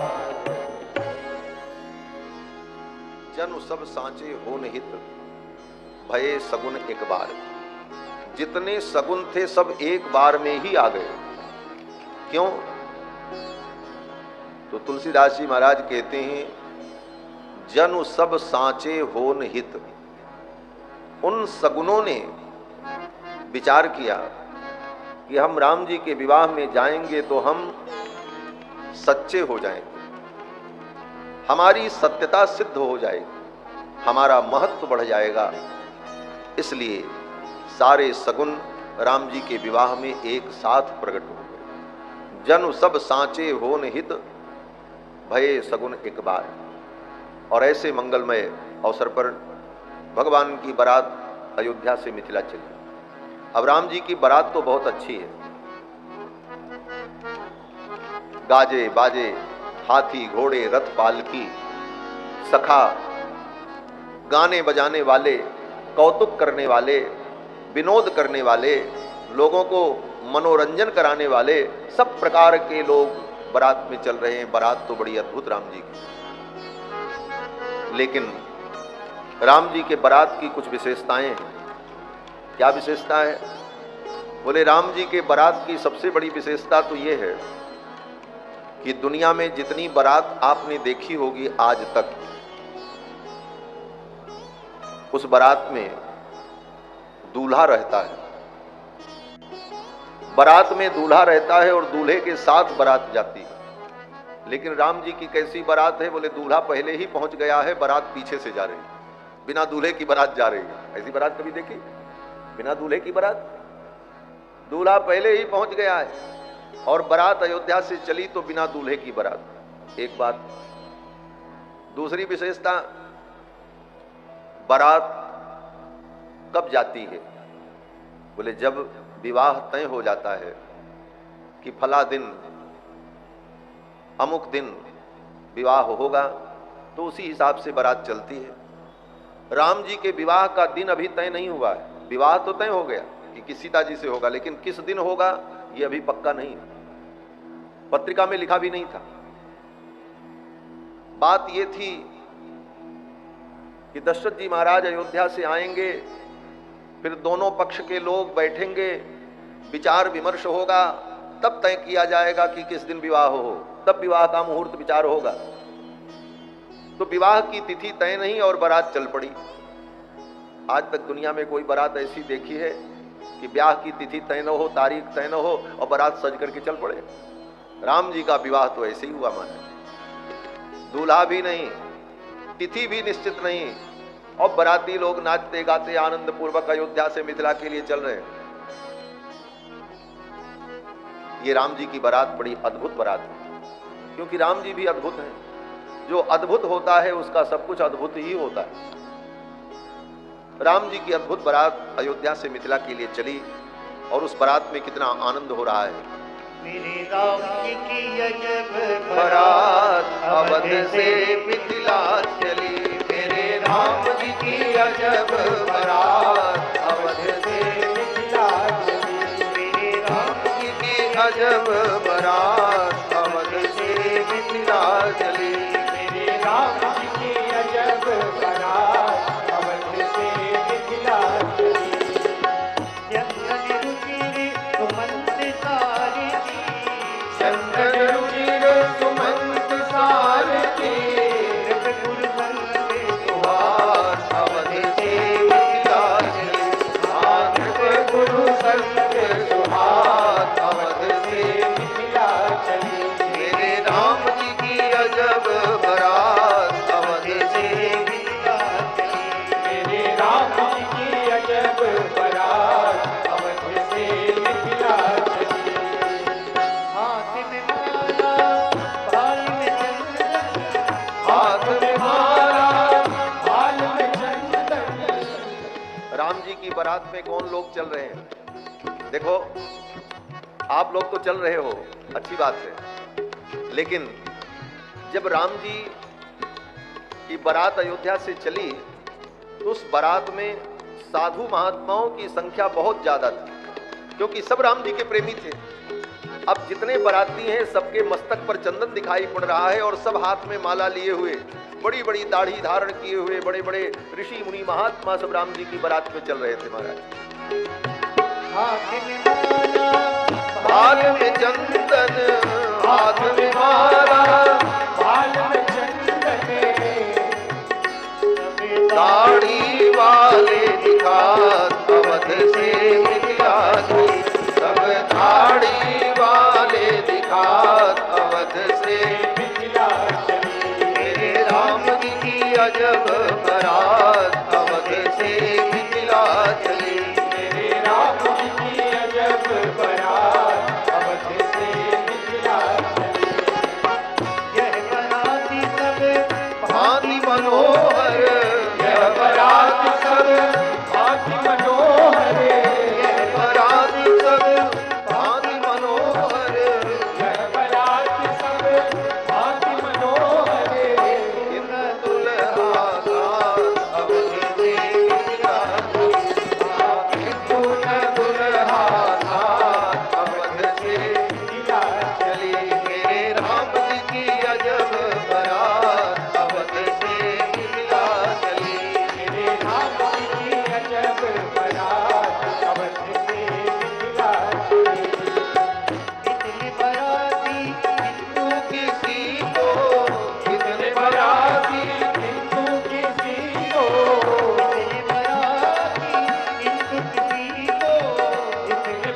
से मिथिला के लिए चली। किसी को तिथि मालूम नहीं है कि विवाह किस दिन हो। यह बारात सब भांति मनोहर, किंतु यह बारात सब भांति मनोहर, लेकिन इसके बाद भी दुल्हा साथ में नहीं है। किंतु न दुल्हा साथ अवध से मिथिला चली। लोगों ने बारातियों से पूछा, बारात जब जा रही थी तो रास्ते में लोगों ने देखा बड़ी सुंदर बारात जा रही। भाई कहाँ जा रही? बारातियों ने कहा मिथिला जा रही है। बोले ये मंगलमय विवाह कब होगा? बारातियों ने कहा ये तो पता नहीं है ये विवाह कब होगा, अब जाने के बाद तिथि तय होगी तब होगा। तो पूछने वालों ने कहा विवाह की तिथि तय नहीं, और इतना पहले से ही जाकर के वहां ससुराल में क्या करोगे बैठ करके? तो बारातियों ने कहा जाएंगे तो वहां बढ़िया खाने को व्यंजन मिलेगा, मिथिला में बहु व्यंजन मिलेंगे, ससुराल में खूब स्वागत होगी, व्यंजन मिलेगा, खाएंगे, आनंद करेंगे, और क्या करेंगे? पूछने वालों ने कहा तुम्हारे अयोध्या में खाने को नहीं मिल रहा था, भूखों मर रहे थे क्या?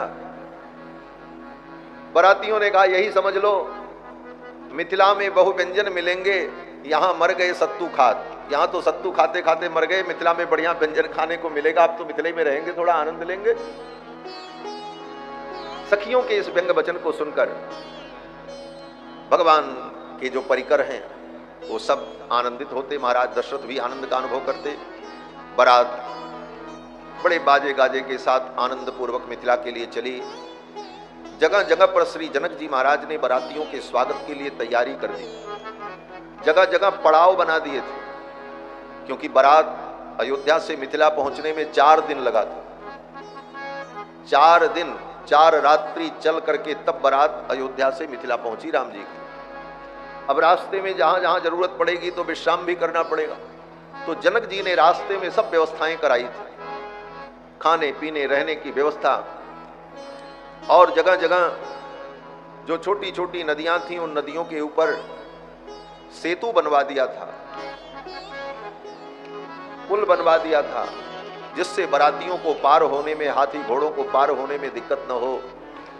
और इस प्रकार राम जी की बारात आनंद से मिथिला पहुंचती है। महाराज आवत जाने भानु कुल के तू, आवत जाने भानु कुल के तू,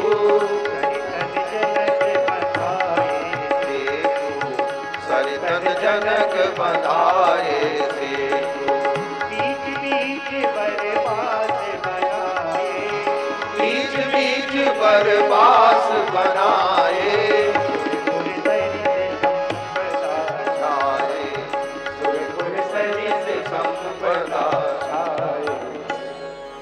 बीच बीच में रास्ते में जगह जगह रहने के लिए बास की व्यवस्था, रुकने की व्यवस्था सबकी। और बारात बड़े धूमधाम से मिथिला में पहुंची।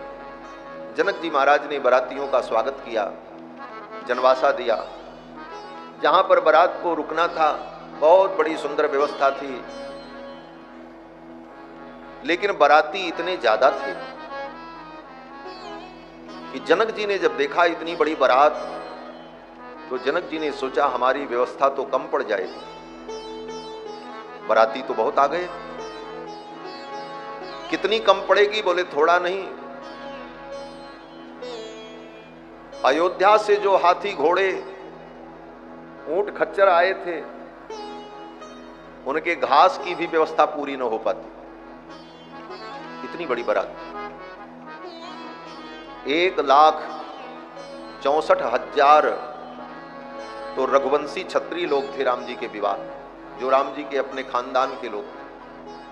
1,64,000 रघुवंशी, बाकी ऋषि मुनि महात्मा सेवक नौकर चाकर देवतागण अतिथिगण, संख्या ही नहीं थी। इतनी बड़ी बारात राम जी की अयोध्या से मिथिला गई। जनक जी ने देखा इतने बारातियों की सेवा मैं कैसे कर पाऊंगा, हमारी तो लाज चली जाएगी, इज्जत चली जाएगी। जनक जी को बड़ी चिंता हुई, और जनक जी की इस चिंता को श्री जानकी जी ने जान लिया, सीता जी ने जान लिया। सीता जी ने सोचा मेरे पिताजी की प्रतिष्ठा कैसे बचे। और श्री जानकी जी ने रिद्धि और सिद्धियों का स्मरण किया। जानकी जी साक्षात महालक्ष्मी है। जानकी जी ने जब स्मरण किया तो रिद्धि सिद्धि ये सब प्रकट हो गए, जिसको अष्ट सिद्धि और नौ निधि कहा जाता है। अष्ट सिद्धि और नौ निधि ये जानकी जी की शक्तियां हैं, उनकी दासियां हैं। इसीलिए हनुमान चालीसा में हम लोग पढ़ते हैं ना कि अष्ट सिद्धि नव निधि के दाता असबर दीन जानकी माता। जानकी माता ने हनुमान जी को अष्ट सिद्धि और नौ निधियों का वरदान दिया। तो अष्ट सिद्धियां जो हैं अणिमा महिमा लघिमा गरिमा प्राप्ति प्राकाम्य, ये सब सिद्धियां हैं। इन सिद्धियों में अनेक प्रकार की दिव्यता होती है। अणिमा सिद्धि, अणिमा सिद्धि आ जाए तो कोई व्यक्ति बड़ा से छोटा बन जाए। महिमा सिद्धि, बोले महिमा सिद्धि ऐसी होती है कोई व्यक्ति छोटा है तो वो बहुत बड़ा हो जाए। जैसे हनुमान जी महाराज जब छोटे बनने की आवश्यकता पड़ी तो हनुमान जी अत्यंत लघु रूप बना करके लंका में प्रविष्ट हुए। कितना छोटा रूप बनाया। मस्तक समान रूप कपिधरी, मस्तक समान रूप कपिधरी, लंकें चले सुमिर नर हरि, लंकें चले सुमिर नर हरि। मस्तक समान रूप। और जब रूप बड़ा बनाने की आवश्यकता आई, राक्षस लड़ने के लिए आए तो हनुमान जी महाराज ने विशाल रूप बना लिया, कनक भूधराकार शरीरा। तो अणिमा महिमा लघिमा गरिमा ये सब सिद्धियां हैं। इन सिद्धियों से बड़े बड़े कार्य दुनिया में हो जाते हैं। और नौ निधियां, जो निधियां हैं ये सब देवियां हैं, दिव्य शक्तियां हैं। सीता जी ने उन शक्तियों का स्मरण किया और कहा पिताजी की सेवा के लिए आप सब प्रकट हो जाओ और ऐसा चमत्कार करो कि किसी भी बराती की सेवा में कोई कमी न होने पाए। फिर तो जानकी जी ने उन सिद्धियों को जब बुलाया तो उन सिद्धियों ने ऐसा चमत्कार प्रकट किया कि एक एक व्यक्ति की सेवा में 8-8 दास दासी लग गए। महाराज कहां से आए कैसे आए पता नहीं। और जिसको जो वस्तु चाहिए वो वस्तु उसके सामने प्रकट हो जाती है। किसी को इच्छा हो कि हम पानी पिएं, तब तक वो मन में सोचता, तब तक कोई दासी पानी लेकर के आती और कहती आपको तो प्यास लगी है, आप पानी पी लो। वो आश्चर्यचकित हो जाता कि मैंने मन में सोचा और तब तक ये पानी लेकर के आ गई। ऐसा चमत्कार चारों तरफ होने लगा। जानी सी बरातपुर आई, जानी सी बरातपुर आई, महिमा प्रकट जनाई, कछु निज महिमा प्रकट जनाई। सिद्धि बुलाई, हृदय सुमिर सब सिद्धि बुलाई, रूप बहु नई करन पठाई।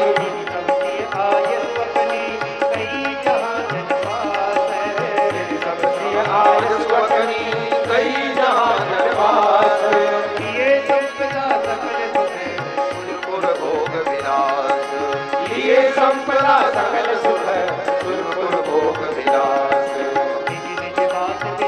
बराती निज निज बास विलोक बराती, सकल सुलभ सब भांति, विभव भेद कछु को न जाना, सकल जनक कर कर ही बखाना, सकल जनक कर कर ही बखाना। महिमा रघुनायक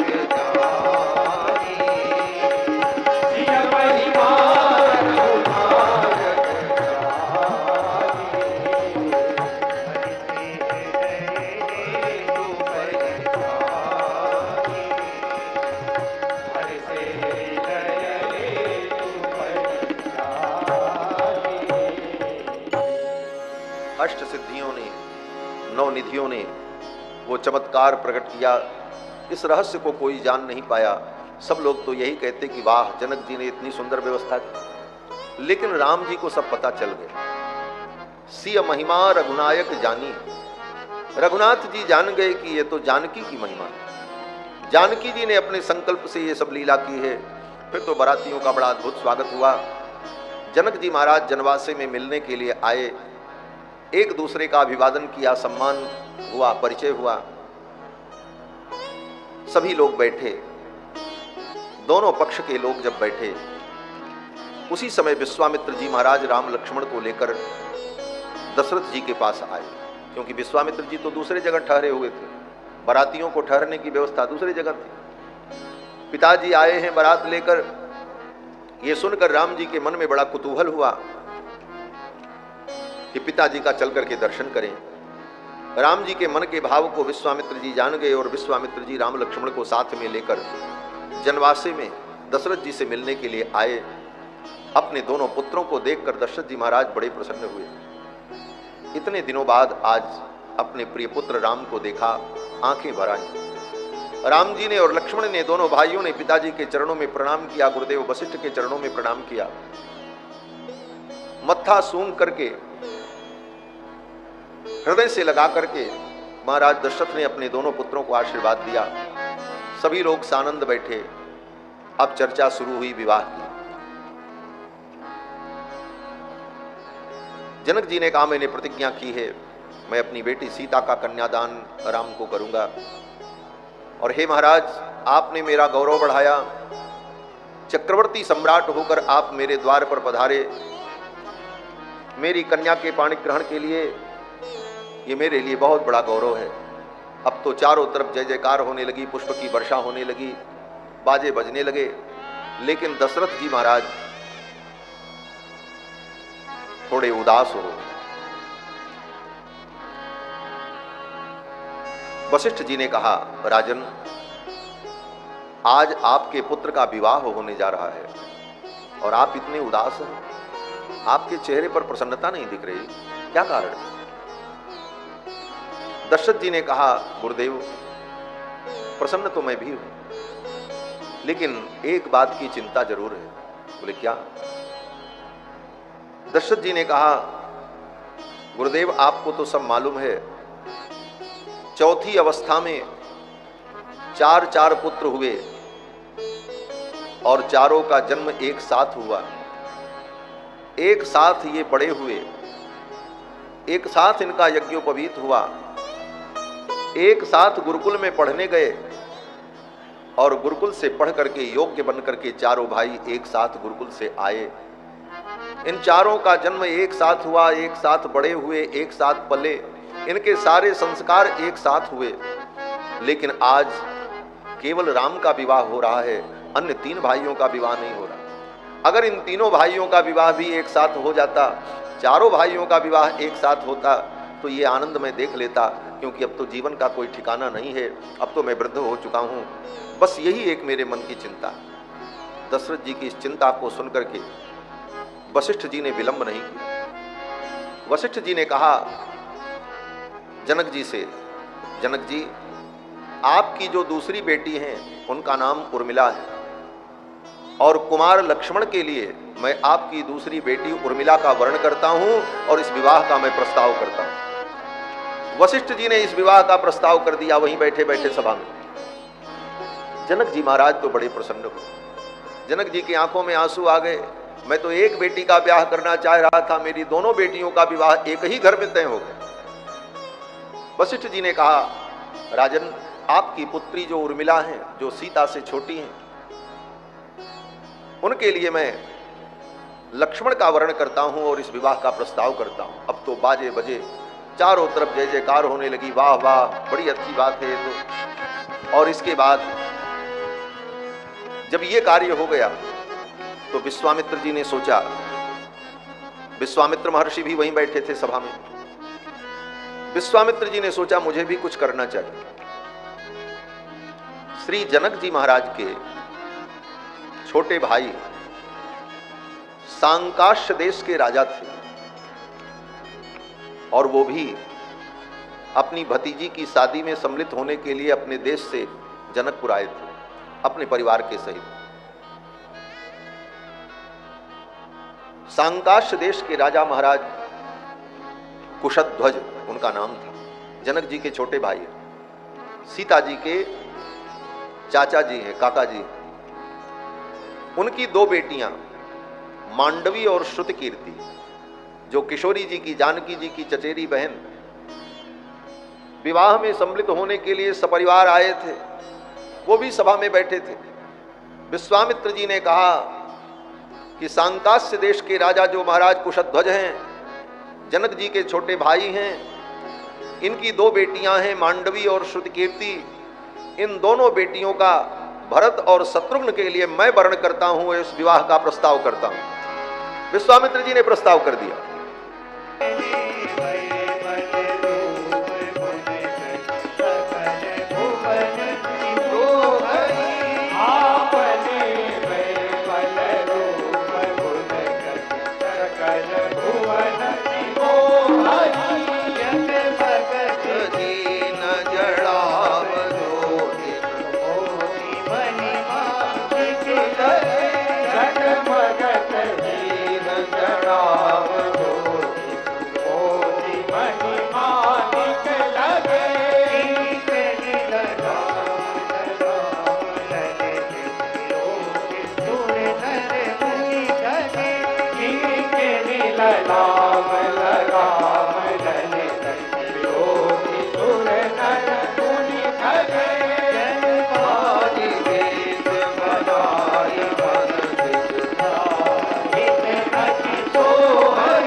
घोड़े का रूप बनाकर कामदेव आया। राम जी उस घोड़े पर विराजमान हुए और दूल्हा बनकर के ब्याह करने जा रहे हैं। ये कितना सुंदर सूत्र है। राम जी ने घोड़े को अपनी सवारी बनाया, कामदेव को अपनी सवारी बनाया। और उसकी लगाम किसके हाथ में? बोले राम जी के हाथ में। संसार में ब्याह करने जाओ, लेकिन सावधान रहो, काम तुम्हारे ऊपर सवार न हो, तुम काम पर सवार होकर के जाओ। काम के हाथ में तुम्हारी लगाम न हो, काम की लगाम तुम्हारे हाथ में होना चाहिए। ये राम का आदर्श है। जब काम की लगाम तुम्हारे हाथ में होगी तो काम तुम्हारे वश में होगा, और तुम्हारी लगाम अगर काम के हाथ में चली गई तो तुम काम के वश में हो जाओ। और काम के वश में होकर के अगर तुमने विवाह किया तो तुम्हारा पतन होगा। और काम को अपने वश में करके धर्म के पालन के लिए अगर विवाह करके गृहस्थ जीवन में प्रवेश किया तो वह गृहस्थ जीवन तुम्हारे कल्याण का कारण बन जाएगा। यही राम विवाह का महत्व है। राम जी घोड़े पर विराजमान होकर के चले। अब तो चारों दुल्हा जब चले तो मिथिला के लोगों ने देखा, मिथिला की सखियों ने देखा, सबने कहा वाह, ऐसे सुंदर चार दूल्हा। दूल्हा तो सभी सुंदर हैं, चारों सुंदर हैं, लेकिन इन चारों में जो बड़ा वाला दूल्हा है ये तो बहुत ही सुंदर है। मिथिला की सखियों ने यही कहा। ये मिथिला का पद है, मिथिला का भाव है जनकपुर का। जनकपुर की सखियां कहती चारों दुल्हा बड़े सुंदर हैं, अच्छे हैं, लेकिन अगर पूछो तो इन चारों दुल्हा में जो बड़ा वाला है वो तो कमाल का है। ऐसा दूल्हा तो हमने देखा ही नहीं। आजू मिथिला नगरिया निहाल सखिया, आजू मिथिला नगरिया निहाल सखिया।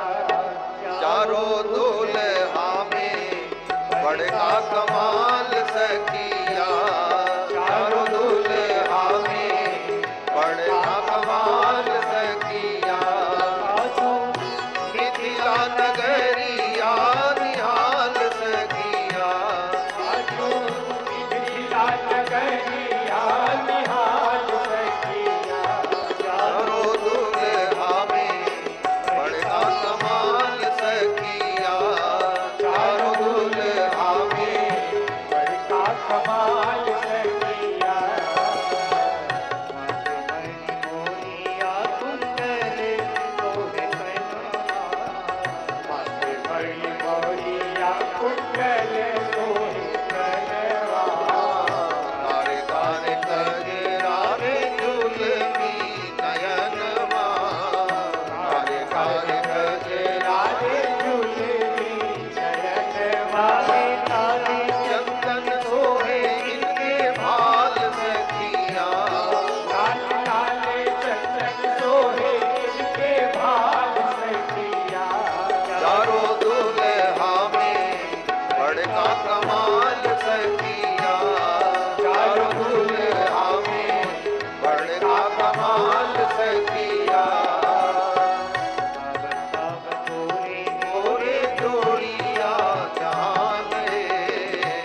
सांवरी सुरतिया, देख देख दुल्हा जी के सांवरी सुरतिया, वृद्ध नर नारी सबके हाल सखिया, हाले वृद्ध नर नारी सब पे हाल सखिया, चारों दुल्हा में बड़का कमाल सखिया, चारों दुल्हा में बड़का कमाल सखिया,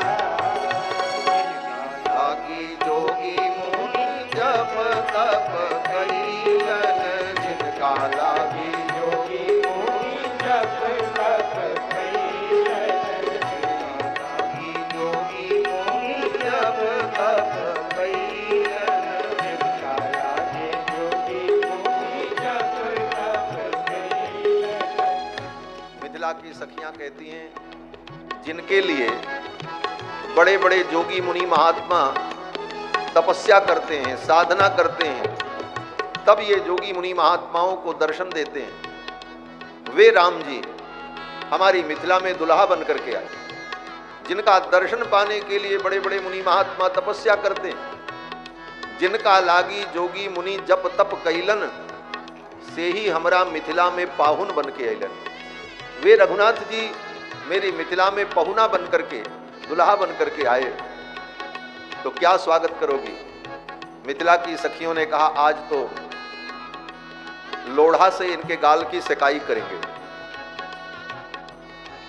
लोढ़ा जानते हैं? पुराने जमाने में घर में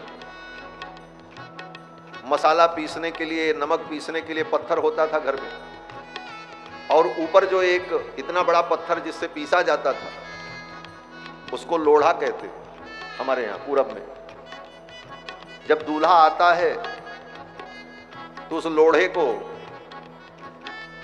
आरती की बत्ती पर, दीपक पर गरम करके, थोड़ा ज्यादा गरम नहीं, थोड़ा गरम करके दूल्हा के मुख पर घुमा करके दूल्हा के गाल में छुआया जाता है।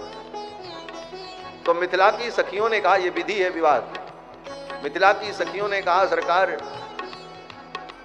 जिनके लिए बड़े बड़े जोगी मुनि महात्मा तपस्या करते हैं, माला जपते हैं, तब इनका दर्शन होता है, आज ये मेरे मिथिला में दूल्हा बन करके आए हैं, और हमारा सौभाग्य देखो, आज लोढ़ा से हम इनके गाल की सिकाई करेंगी।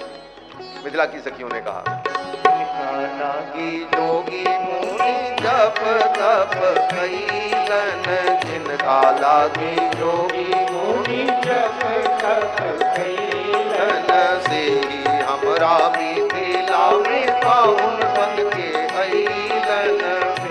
हमरा मिथिला में पाहुन बन के अइलन, थोड़ा से सिकाई इनकर गाल सखिया, आज लोढ़ा से शिकायत इनकर गाल सखिया, आज थोड़ा से शिकायत इनकर गाल सखिया, आज लोढ़ा से शिकायत इनकर गाल सखिया, चारों दुल्हा में बड़का कमाल सखिया, चारों दुल्हा में बड़का कमाल सखिया, मिथिला नगरिया निहाल सखिया, मिथिला नगरिया निहाल सखिया, ओ निहाल सखिया, ओ निहाल सखिया, चारों दुल्हा में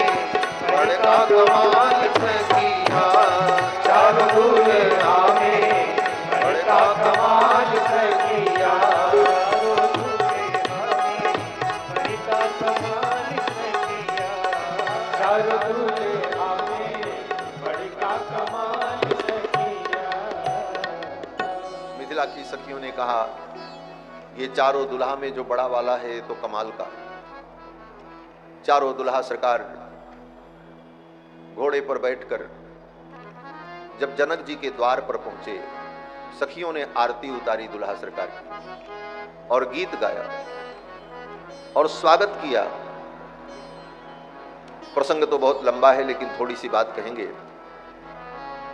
जब बारात द्वार पर पहुंची तो सखियों ने बारातियों का स्वागत किया, दूल्हे का स्वागत किया। सखियों ने कहा, कि सखी द्वारे लगी बरियात, सजन को स्वागत करो। द्वार पर बारात आ गई है, दूल्हे का स्वागत करो। सखी ने कहा कैसे स्वागत करें? तो ससुराल की स्वागत क्या होती? बोले जब तक ससुराल की सखियां सारी सरहज दो चार गारी सुना न दें, दो चार व्यंग वचन सुना न दें, तब तक स्वागत कहां होता। मिथिला की सखियों ने भी यही किया। मिथिला की सखियों ने कहा देखो एक बात बताओ, ये चार दूल्हा जो आए हैं इसमें दो सांवले हैं, दो गोरे हैं, ऐसा क्यों है? सखी ने कहा क्यों? बोले हमने सुना है कि माता पिता अगर गोरे हों तो बच्चे भी गोरे ही होते हैं। क्या है? माता पिता जब गोरे हो तो गोरे छोरा छोरी, माता पिता जब गोरे हो तो गोरे छोरा छोरी, माता पिता दशरथ कौशल्या गोरी, आप श्याम क्यों जब गोरे, दशरथ कौशल्या गोरी। सुविधा के तनि कविताओं बहुना, सुविधा के तनि कविताओं बहुना, ये पूछ तानी बतिया बताओ बहुना, ये पूछ तानी बतिया बताओ बहुना, ये पूछ तानी बतिया। मिथिला की सखियों ने कहा सरकार माता पिता जब गोरे हों तो गोरे छोरा छोरी, और हमने सुना है माँ कौशल्या गोरी हैं, दशरथ जी भी गोरे हैं, तो आप सांवले क्यों हो गए? इसका जवाब दो। तो मिथिला की सखियों ने पूछा कि इसका जवाब क्या है? तो एक सखी ने कहा ये तो जवाब दे नहीं सकते, मैं ही जवाब दे रही हूं। बोले क्या जवाब? मिथिला की सखी ने कहा बात ऐसी है कि जो हमारी समधन है ना, उन समधन को श्याम रंग का व्यक्ति अच्छा लग गया होगा, इसीलिए उसी की कुछ छाया इनके ऊपर पड़ गई है महाराज। समधिन श्याम रंग रतिमानी, समधिन श्याम रंग रतिमानी, अजरज की बात सजन को स्वागत करो।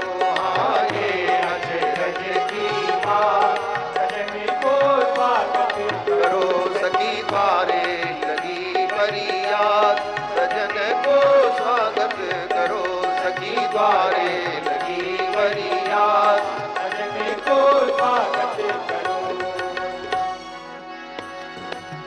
समधी जी हाथी पर बैठे, समधी जी हाथी पर बैठे, समधी जी हाथी पर बैठे, समधी जी हाथी पर बैठे, मेरे मूछ पे हाथ, सजन को स्वागत करो। हाँ मेरे मूछ पर हाथ, सजन को स्वागत करो, सखी द्वारे लगी बरियात, सजन को स्वागत करो, सखी द्वारे लगी बरियात, सजन को स्वागत करो। समधी जी श्री दशरथ जी महाराज हाथी पर बैठ करके आगे आगे चल रहे थे बारात में। सखियों ने देखा दशरथ जी महाराज बार बार अपनी मूंछों पर हाथ फेर रहे थे। राजा धीराज है, चार चार बेटे की शादी करने जा रहे हैं, बड़े शान से अपनी मूंछों पर बार बार हाथ फेर रहे थे।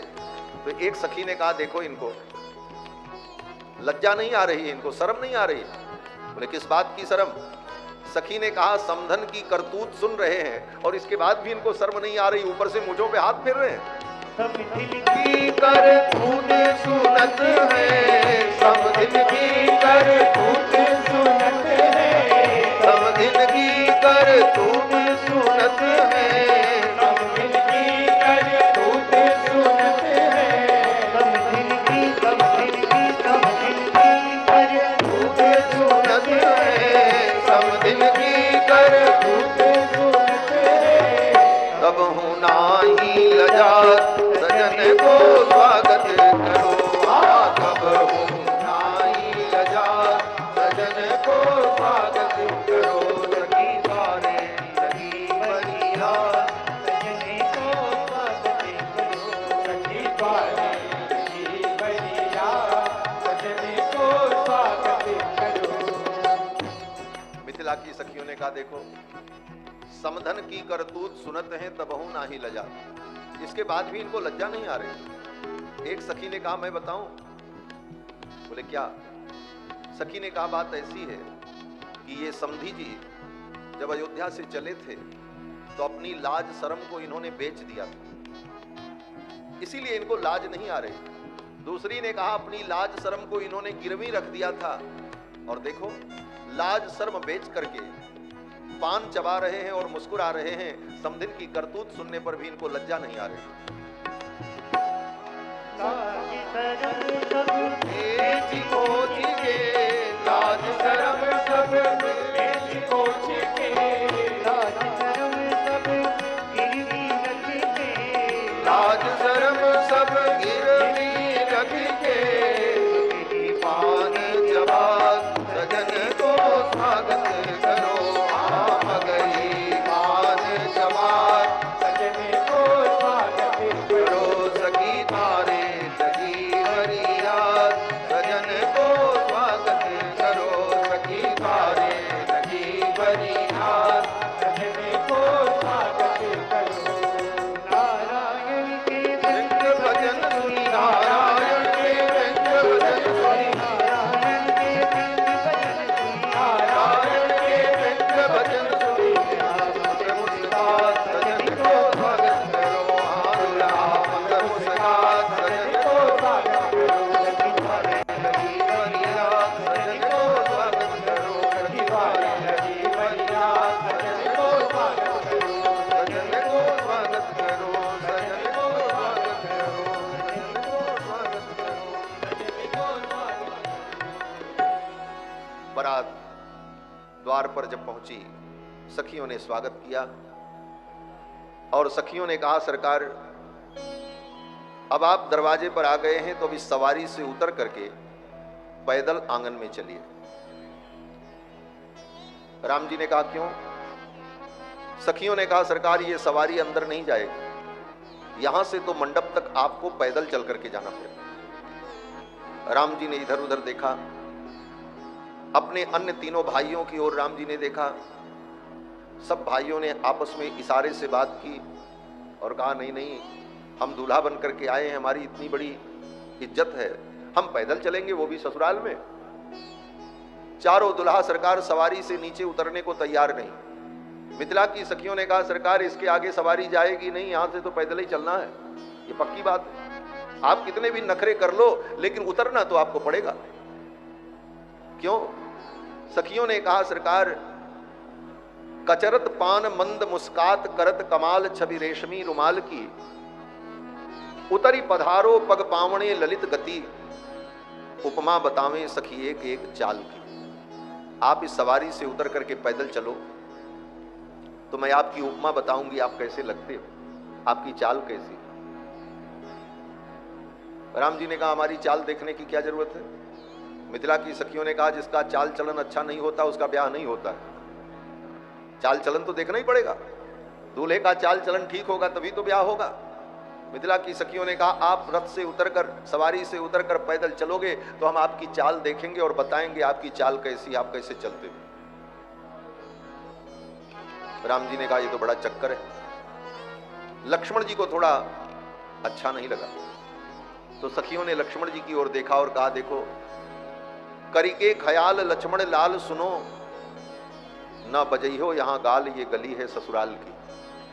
हे लक्ष्मण जी आप यहां गाल मत बजाना, दूसरी जगह आप चाहे जितना बोल लो लेकिन ये आपकी ससुराल है। अगर आपने यहां गाल बजाया तो आपका गाल बजाना हम बंद कर देंगे। कैसे बंद कर देंगे? मिथिला की सखियों ने कहा बोलियो विचार, न तो हो ये शिष्टाचार खूब, लीजिए निहार झांकी परिछन के थाल की, आरती की बाती में छिपाए लोढ़ा ताती कर, सारी सरहद सब सिकाई करें गाल की। आपके गाल की ऐसी सिकाई करेंगे कि आपका गाल बजाना बंद हो जाए। अब तो आप उतर करके पैदल चलो। राम जी ने देखा इन सखियों से बहस करने से कोई फायदा नहीं होगा, ये जो कहती हैं वो मान लेने में ही भलाई है। फिर तो चारों दुल्हा सरकार सवारी से उतर गए और पैदल पैदल जाने लगे। जब सवारी से उतर गए तो सखियों ने ताली बजाई। सखियों ने कहा देखा हम कह रहे थे उतर जाओ, लेकिन आप नहीं उतर रहे थे। लेकिन एक चुटकी में आपको हमने उतार दिया कि नहीं उतार दिया? ये कह करके सखियों ने दुल्हा सरकार की थोड़ी हंसी उड़ाई। सखियों ने कहा, उतर गई ले हो, उतर गई ले, चारों दुल्हा सवारी से उतर गई ले, चारों दुल्हा सवारी से उतर गई ले, उतर गई ले हो, उतर गई ले, उतर गई ले हो, उतर गई ले, चारों दुल्हा सवारी से उतर गई ले, चारों दुल्हा सवारी से उतर गई ले। दुल्हा बखारत रहे से की, गोरखू दुल्हा पधार से की, दुल्हा बखारत रहे से की, दुल्हा बखारत रहे से की, ससुराली में से की, सर गई रे, ससुराली में से की, सज गई रे, दुल्हा सवारी से उतर गई ले, चारों दुल्हा सवारी से उतर गई ले, चारों दुल्हा सवारी से उतर गई ले, चारों दुल्हा सवारी से उतर गई। चारों दुल्हा सरकार सवारी से उतर गए और पैदल पैदल आंगन में जा रहे। जब राम जी और भरत, शत्रुघ्न, लक्ष्मण, ये तीनों भाई पैदल पैदल आंगन में जा रहे हैं मंडप की ओर, तो बड़े धीरे धीरे चल रहे थे। तो सखियों ने कहा, दुल्हा सरकार धीरे धीरे चल रहे हैं, कैसे लग रहे हैं, इनकी चाल कैसी है जरा बताओ। तो एक सखी ने कहा, पग धीरे कैसे दुल्हा धरत है सखी, चले जैसे धीरे कोल्हू के बरद है सखी। जैसे कोल्हू का बैल धीरे धीरे चलता है, उसी प्रकार ये धीरे धीरे चल रहे। सखी ने कहा, कोल्हू के बैल के समान ये धीरे धीरे चल रहे। राम जी ने सोचा, धीरे धीरे मैं चल रहा हूं तो सखियां कोल्हू का बैल बता रही, तो थोड़ा तेज चलना चाहिए।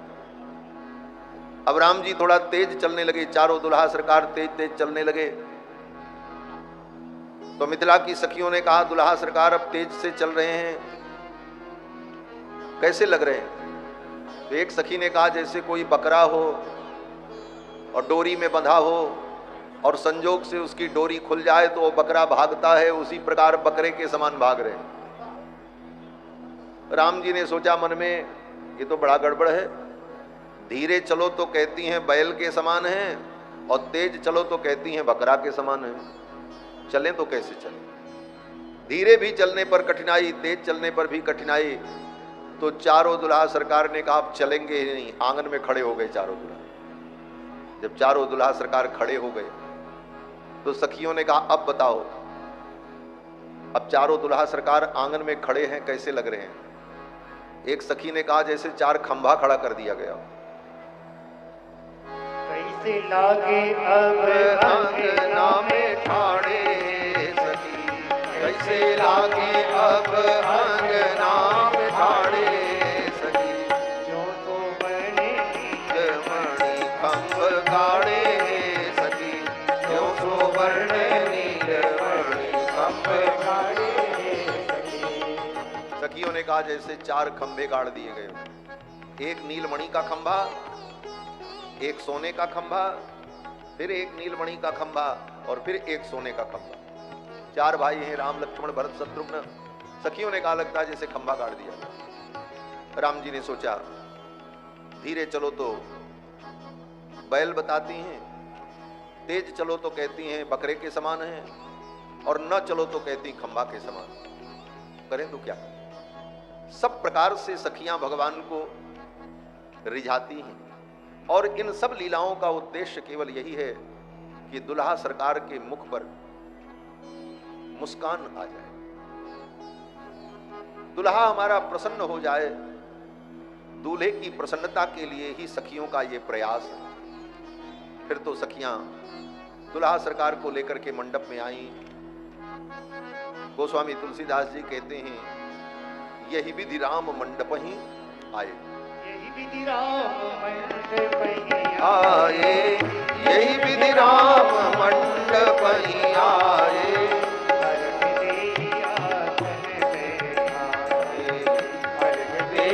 आसन बैठाए,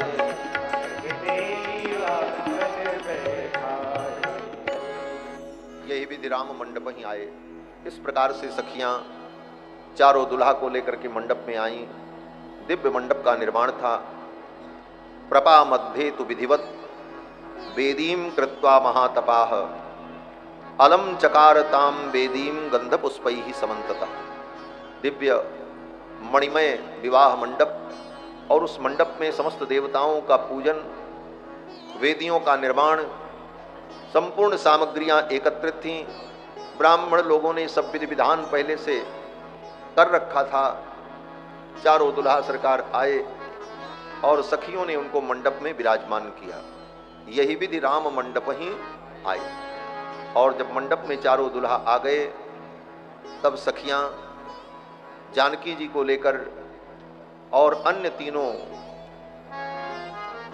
बेटियों को लेकर सखियां दुल्हन वेश में सजाकर उन कन्याओं को लेकर के मंडप में आती।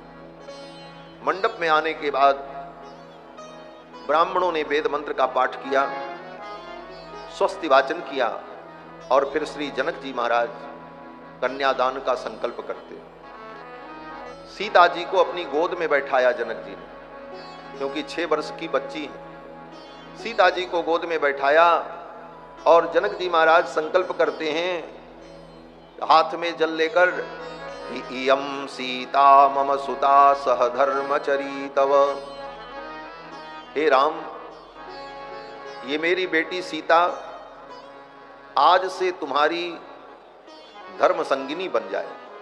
इयं सीता मम सुता सह धर्मचरी तव प्रतीक्ष चैनाम भद्रम ते पाणिम गृहिणी स्वपाणिना। हाथ में जल लेकर के, अक्षत लेकर, द्रव्य लेकर जनक जी ने संकल्प किया कि मेरी ये बेटी सीता आज से तुम्हारी धर्मपत्नी होगी। हे राम, मेरी सीता का पाणी ग्रहण करो। ये कह करके वो संकल्प का जल, पूजन का जल राम जी के हाथ में दे दिया। महर्षि वाल्मीकि कहते हैं कि इत्युक्त्वा प्राक्षिपत राजा मंत्रपूतम जलम तदा। मंत्र से अभिमंत्रित उस जल को, संकल्प के जल को जनक जी ने राम जी के हाथ में दिया। उसी समय वहां जितने लोग बैठे थे सब लोगों ने कहा, साधु साधु, जय हो जय हो जय हो। चारों तरफ से जय जयकार की ध्वनि होने लगी। ज्यों ही जनक जी ने सीता जी का कन्यादान किया राम जी को, ये कन्यादान, विवाह कोई खेल नहीं है, विवाह कोई समझौता नहीं है। विवाह एक बहुत बड़ा संस्कार है मनुष्य के जीवन का, और इस संस्कार में एक एक विधियां हैं, जिन विधियों का अपना बहुत बड़ा महत्व है, और ऋषि मुनियों ने उनका महत्व बताया है।